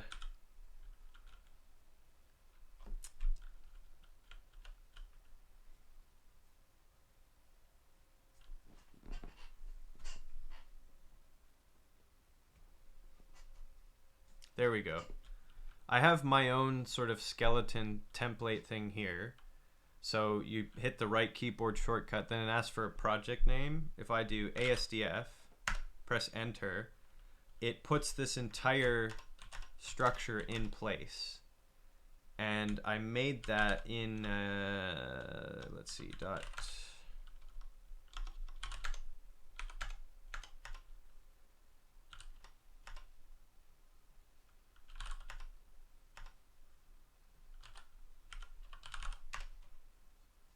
So this lib.org file, I have a super simple thing. It just replaces this underscore str underscore with the project name. That's literally it. So I made the structure here, and then you see it does a naive text replace for that. So there are plenty of cases where that could actually be a problem, but I did that. So you could set up something like that if you want. I know that's possible. Not sure if that's what you're thinking.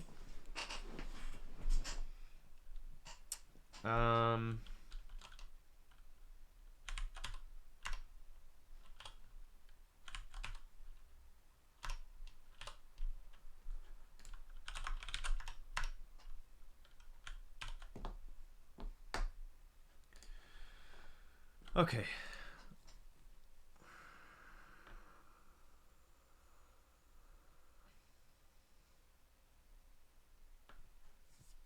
So this center distance thing here will find between two elements, if they're touching each other along the axis, it'll find the distance between the center point and the other center point.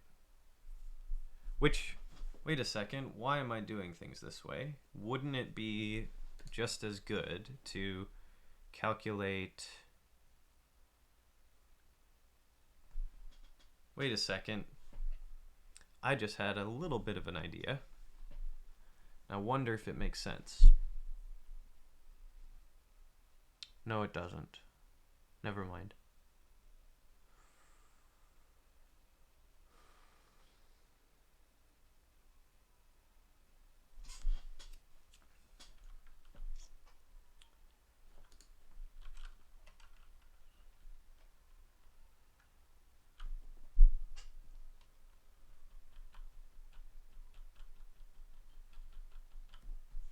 Ugh, I'm thinking too much about all this right now. Let me just explore this for one moment here.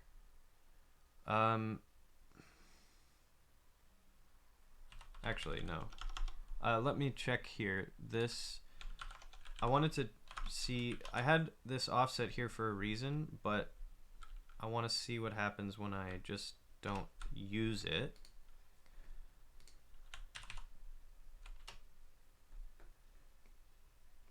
If it's better. It's not exactly better. Let's run that on a refresh thing here.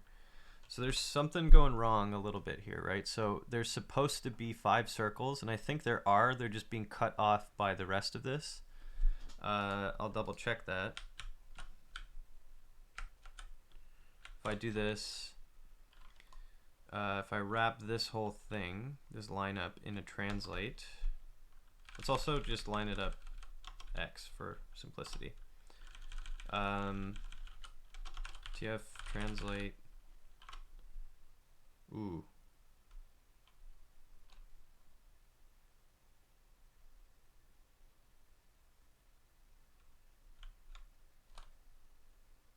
I did something wrong. Oh no.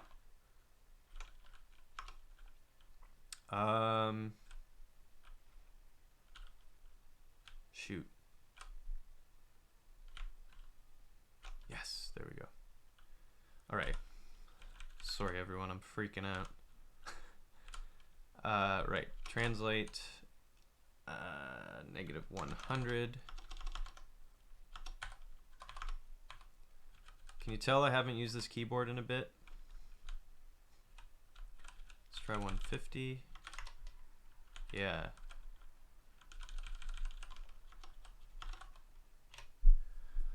Okay, so this is what I want it to look like. Did I calculate the offset in the wrong direction? Maybe that's the only problem, maybe.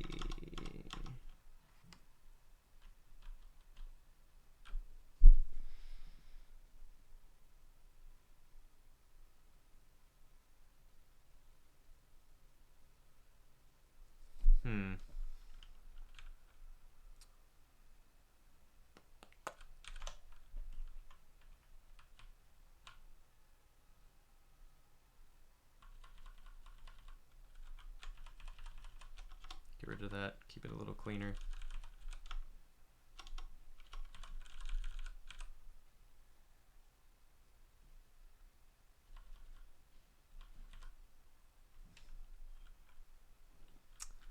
I don't know. Oop. Uh-oh.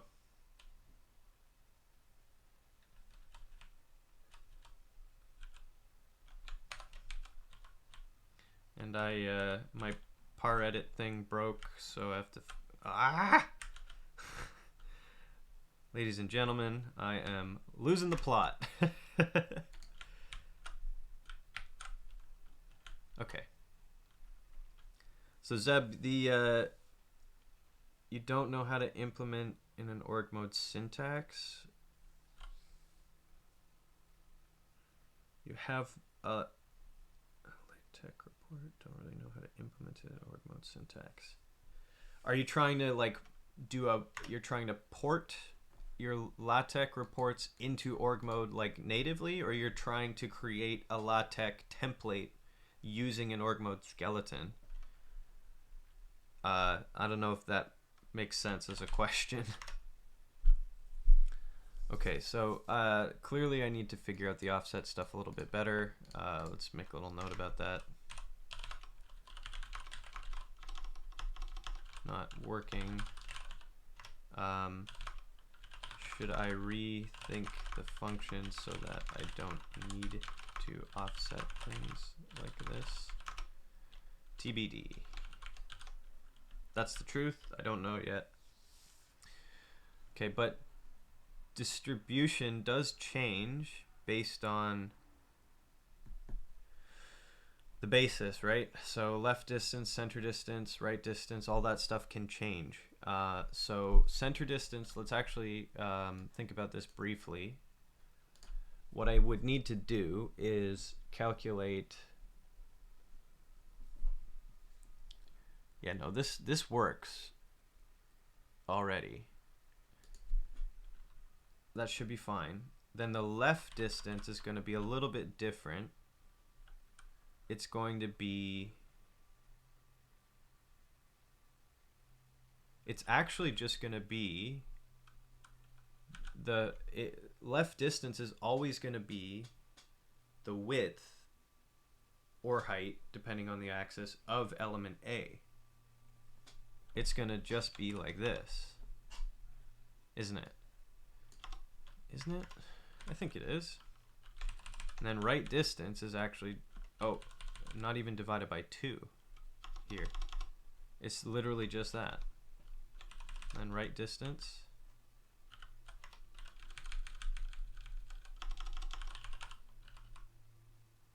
is just the same idea. If they're both butted up against each other, it's just going to be from the right edge to the right edge. Yeah, it is just going to be the dimension of B. Center distance, left distance, right distance, and then gap is its own thing because it needs... Actually, no, sorry. Gap and center distance are actually related.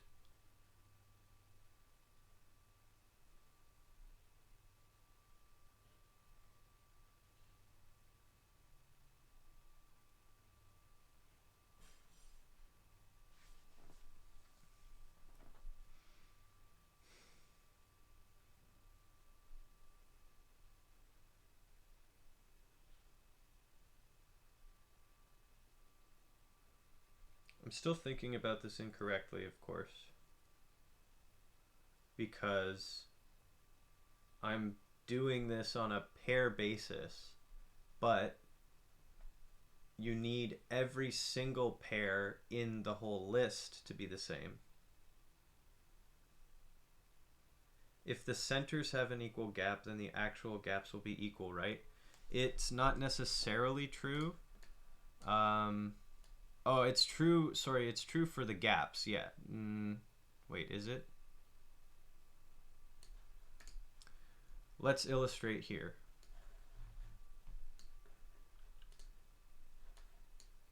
These 3 shapes, right? We're only focusing on the horizontal stuff, so we'll just center line them like this vertically, right? So the horizontal distribution, if you, I'm gonna do left. You see how this moves compared to right? It shifts around, so they're not the same with left and right. Let's do center. So they move around. All 3 of these are slightly different, and gap is also different than center. The reason for that is because when you consider the center points, it's actually the simplest case, because you just get the bounding box, you just get the center of the object itself, and you make sure that those centers follow a gap, follow an even distance.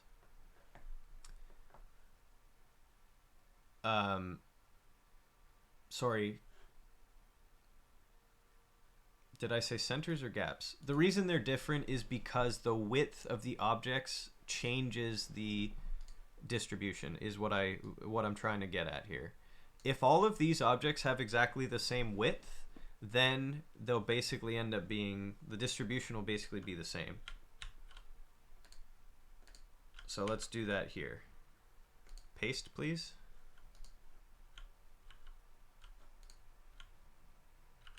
Oh, right, I'm on a Mac.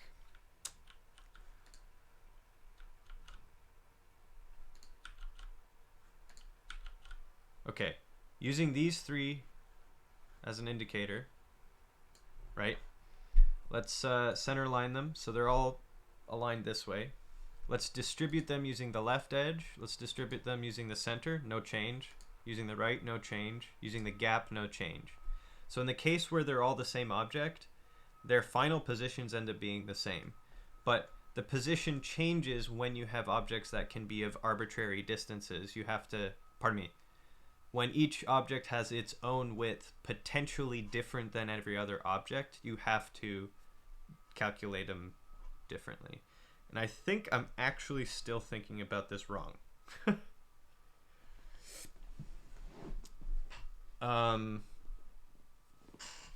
Lining things up along an array based on their center points is actually the easiest possible thing, because you just calculate a grid or an even spacing of coordinates, and then you just translate every object to those coordinates.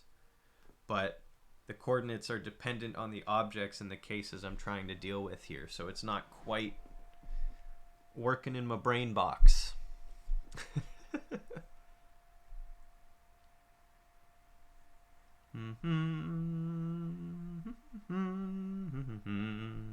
I'm gonna give this a little. I'm gonna say another 20 minutes of chunking away at things, and then I'm gonna call it after in that amount of time. So got about 20 minutes yet. I hope that's cool.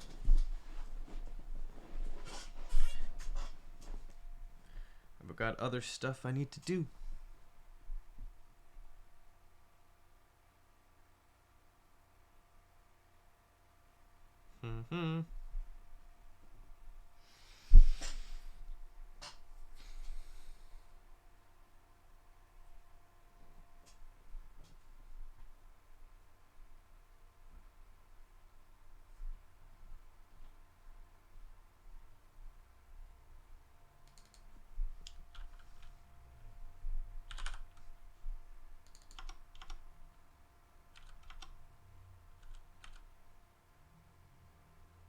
Oops.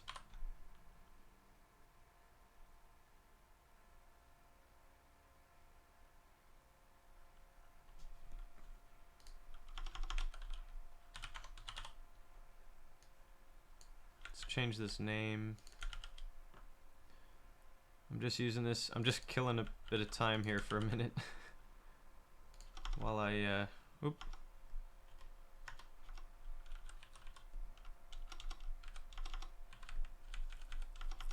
try to figure out how to approach this next.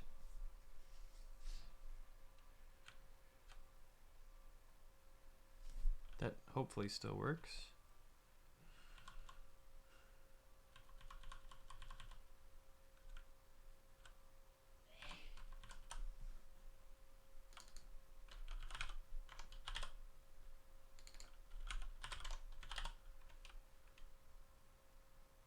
Oop.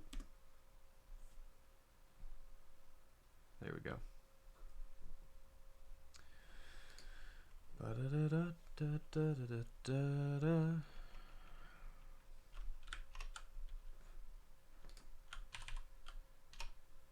Still working. Let's do ourselves a little favor here.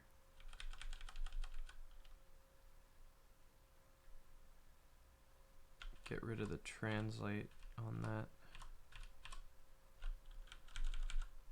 Let's just make them 20. Whoop. Wrong direction.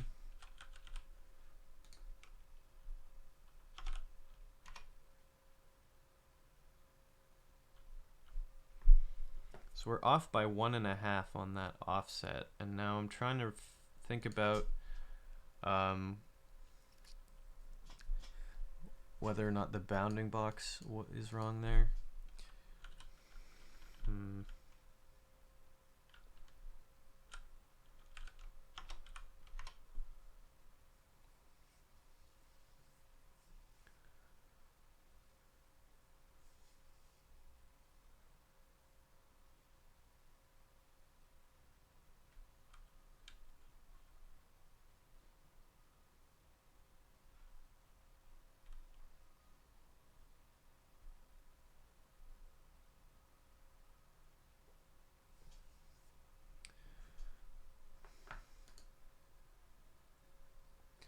So there's one other thing I could do here. So right now I have, the idea is you pass a list of items, then you have a span. The only item whose position is guaranteed to stay the same is the first item. So you would get the centroid of first item, like this. That is the center, that is the origin of the object, or pardon me, of the group of all of them at the end of the situation. The span will let the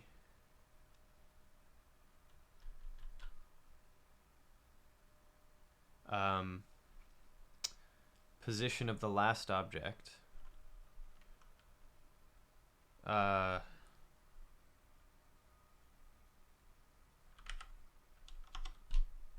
what should I call that? Last origin?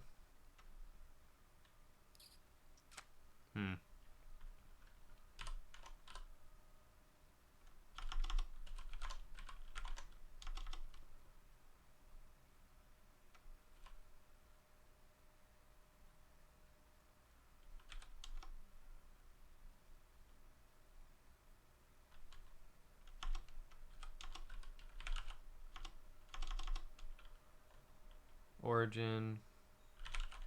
Yeah, last origin. Geez, origin is going to be actually, let's do this. OX, OY. We'll destructure it right away.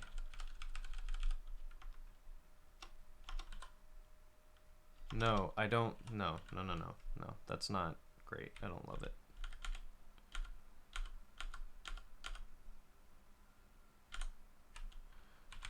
Origin, last origin. Fine. The last origin is going to be comprised of first of origin plus span last origin. Wait a second. There's a slightly smoother way to write this.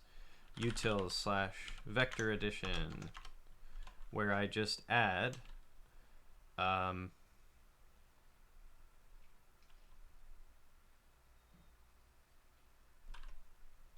origin, and I add span is the x, and then 0 and the y. There you go. That looks cleaner. So then the gap is some calculation, and oh, is it actually correct?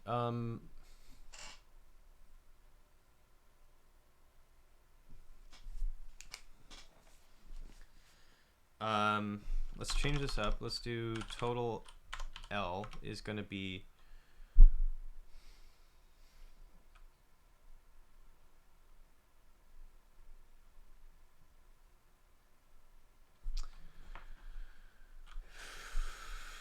I want to see if where I calculated.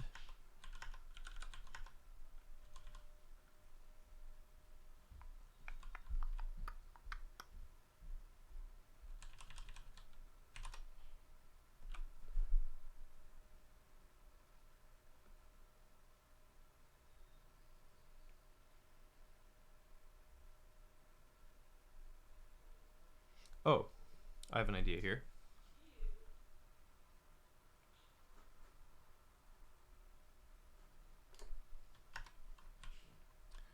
Right, so if we go to layout, distribute, bounding box dimensions, bounding box, oh, no. I'm just being silly. Bounding box dimensions is exactly what I need. I don't know why I'm being so ridiculous.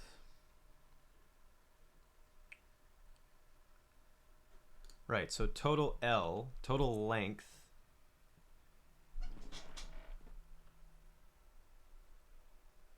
yeah, that's fine. Total length is just gonna be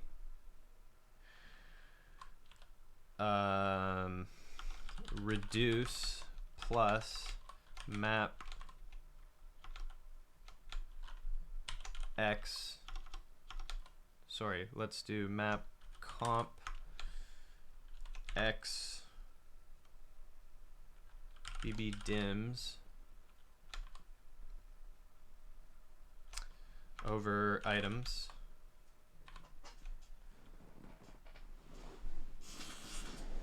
Does that work?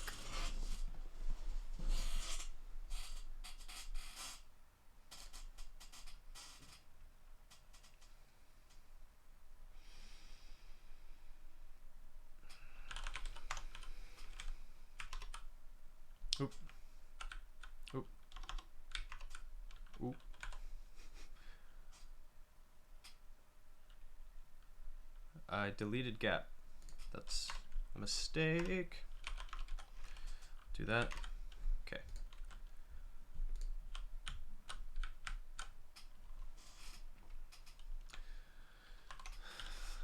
Let's distribute H repeat 5 SVG circle 20.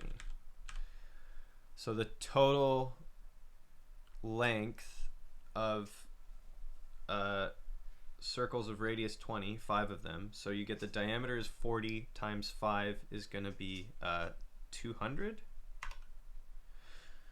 Apparently it's an error, so let's, there we go.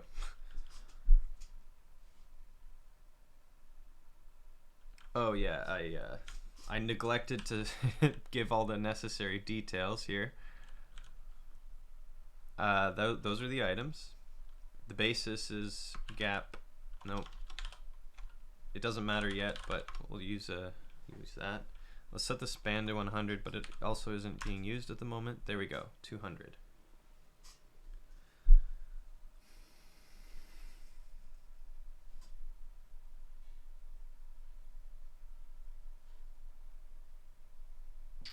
I'm gonna go to the washroom for a minute. Be right back.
All right, let's see.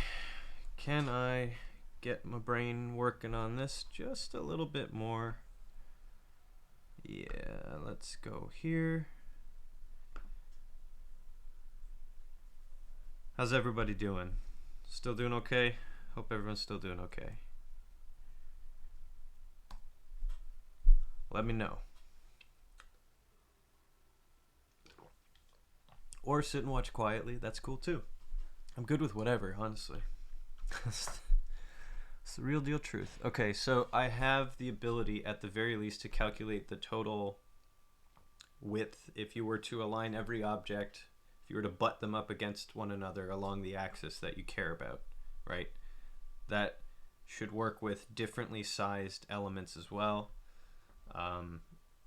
That's good. Then the span is the total distance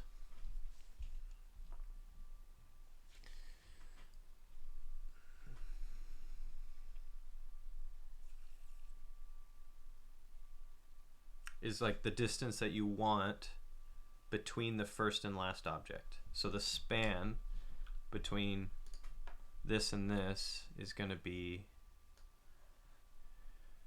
a according to the basis, it's either going to be from the left edge. Oh, no, I would like this one, please. Left edge to left edge, right? So the span is, the user specifies this distance. Or it's right edge to right edge, so it's either that or that. It could be center as well, or if it's gap, then the span. Oh no, the span, then center and gap. Yeah, center and gap actually will have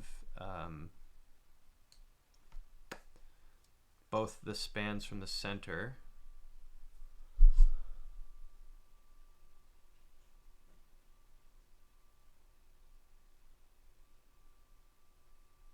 This is confusing. This is actually harder than I thought it would be. I honestly thought this would be a quick, fairly quick thing to do. But there's more nuance to the basis of the alignment than I realized, and that is just going to be okay. I didn't even get to alignment, although thinking about it, align is probably easier. I don't know.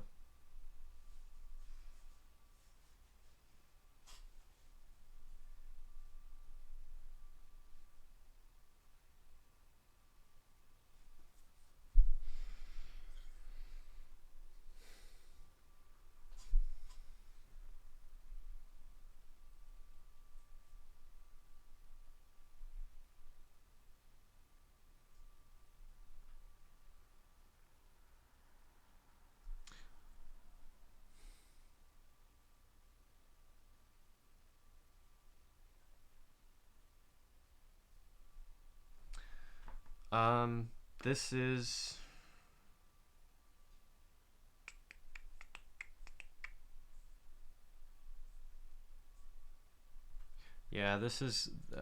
this is not gonna end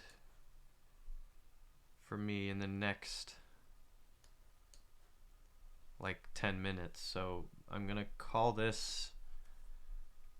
I'm not quite gonna call it. I'm almost gonna call it, except I do want to see if I is a oops.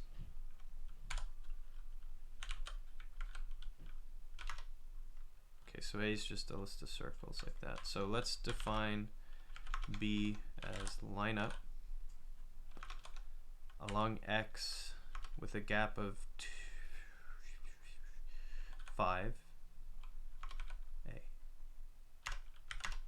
Okay, so B is a group of circles translated. If I do cider show B, what I'm thinking about is what's the deal? Why is this not showing the way? This doesn't look correct to what I'm expecting. Hey, G-Bone, thanks for the follow. I appreciate that. Hope you're doing well.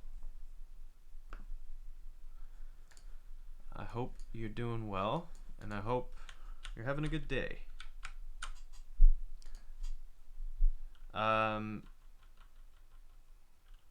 So if I actually do this, is that gonna open in my browser? It does. Let's see here. Inspect. Yeah. Ignore that. If we have a look at this first circle, its rotation is whatever. It's wrong, but wait, is it wrong? It's fine. It's fine.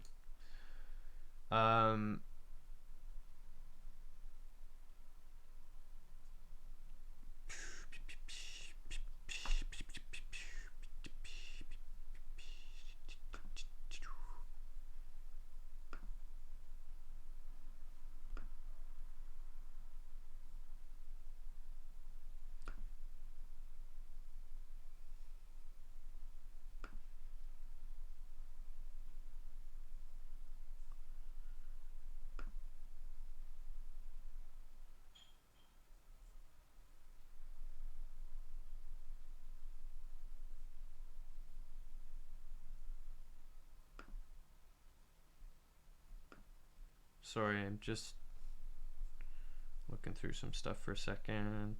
We're good.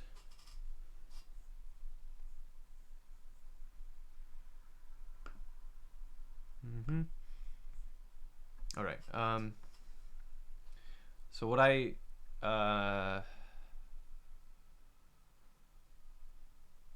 this view box is correct, but this circle, this first, wait, 1, 2, 3, 4. 1, 2, 3, 4. Oh. 1, 2, 3, 4. Oh, there are only 4. Okay, well, so that's solves that mystery. I thought there were 5. There's only 4. No problem. The position of this first circle is offset -10, which I don't necessarily want.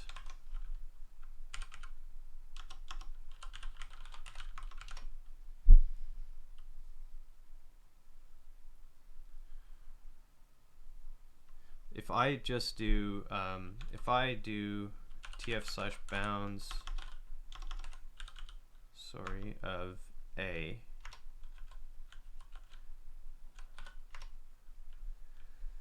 since all 4 for A, it's just a list of circles where they're all at the they're not translated, so they're all overlapping at the origin.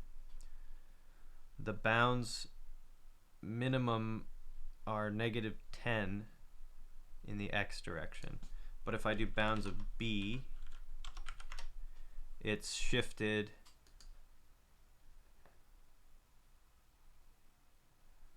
to -20, which is not the behavior I want. So what I have to do to fix that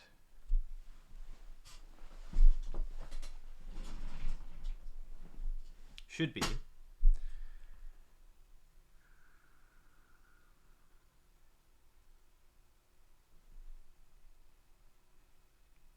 to get rid of the offset.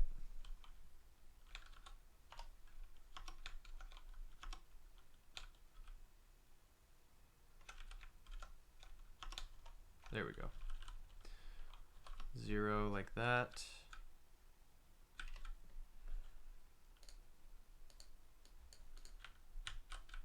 So now let's redef B for a minute.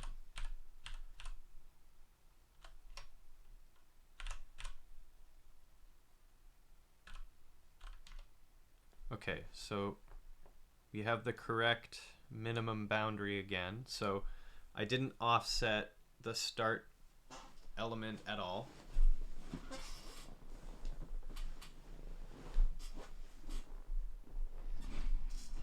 Now let's show that as well. Let's show B.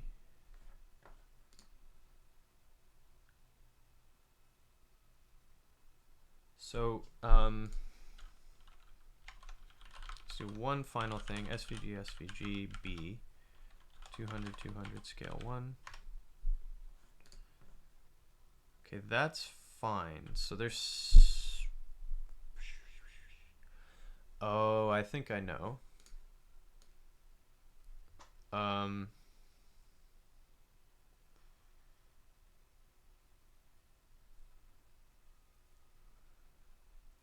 This is the behavior I want.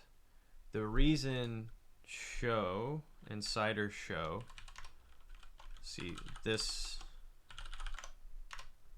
yeah, that's actually the behavior I do want, because it is the same if I do cider show sorry, SVG slash SVG SVG circle,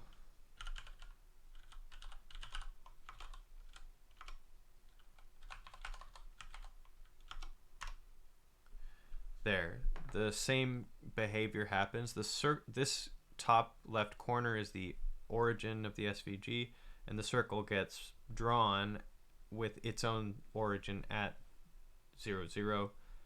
So you see a quarter of the circle, and the same thing happens here. The very first circle in the lineup list is plunked right at the origin that it already existed at. So that is the intended behavior. The reason it displays weird is because when I run show, it implicitly wraps an object in an SVG tag like this, and it tries to automatically calculate the view box based on the bounding box. And so you're mostly correct, except for the moment where you're not. Which is the center point here. Oh, yeah. So the bounding box, what it does is it draws the view box as the total width and height of the bounding box, and then shifts the box so that the origin of the drawing itself is at the center of the view box.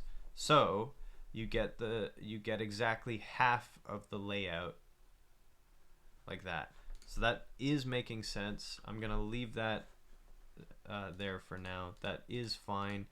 And just to bring that idea back home, I'm gonna get rid of offset as the calculation at all and clean this part up so it doesn't have these offsets in there. And so it should just be like this. And I'm sure there's a way to clean this up further, but now we don't have the offsets being calculated at all, and that's good. Oops. Let's do this. Oop. Offset.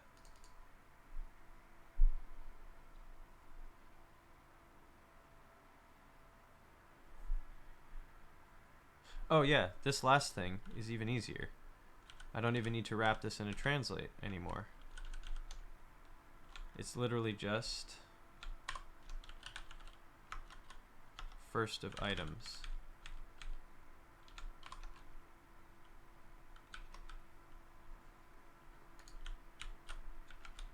Okay, so let's redef B one last time.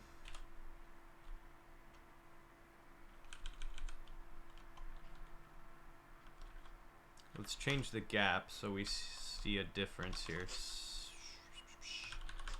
Cider show SVG/SVG of B with 200, 200. Looks right to me. It's a thing of beauty. All right, that's gonna be it for me for the day.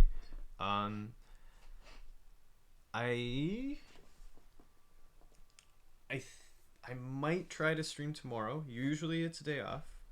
I might see if I can do that, and I can't do Thursday and Friday this week. I'm going camping, so see you around. If I'm not streaming tomorrow, I will be back on Monday, then Tuesday, and then Thursday, Friday. So next week should be a normal schedule, and I'm looking forward to it.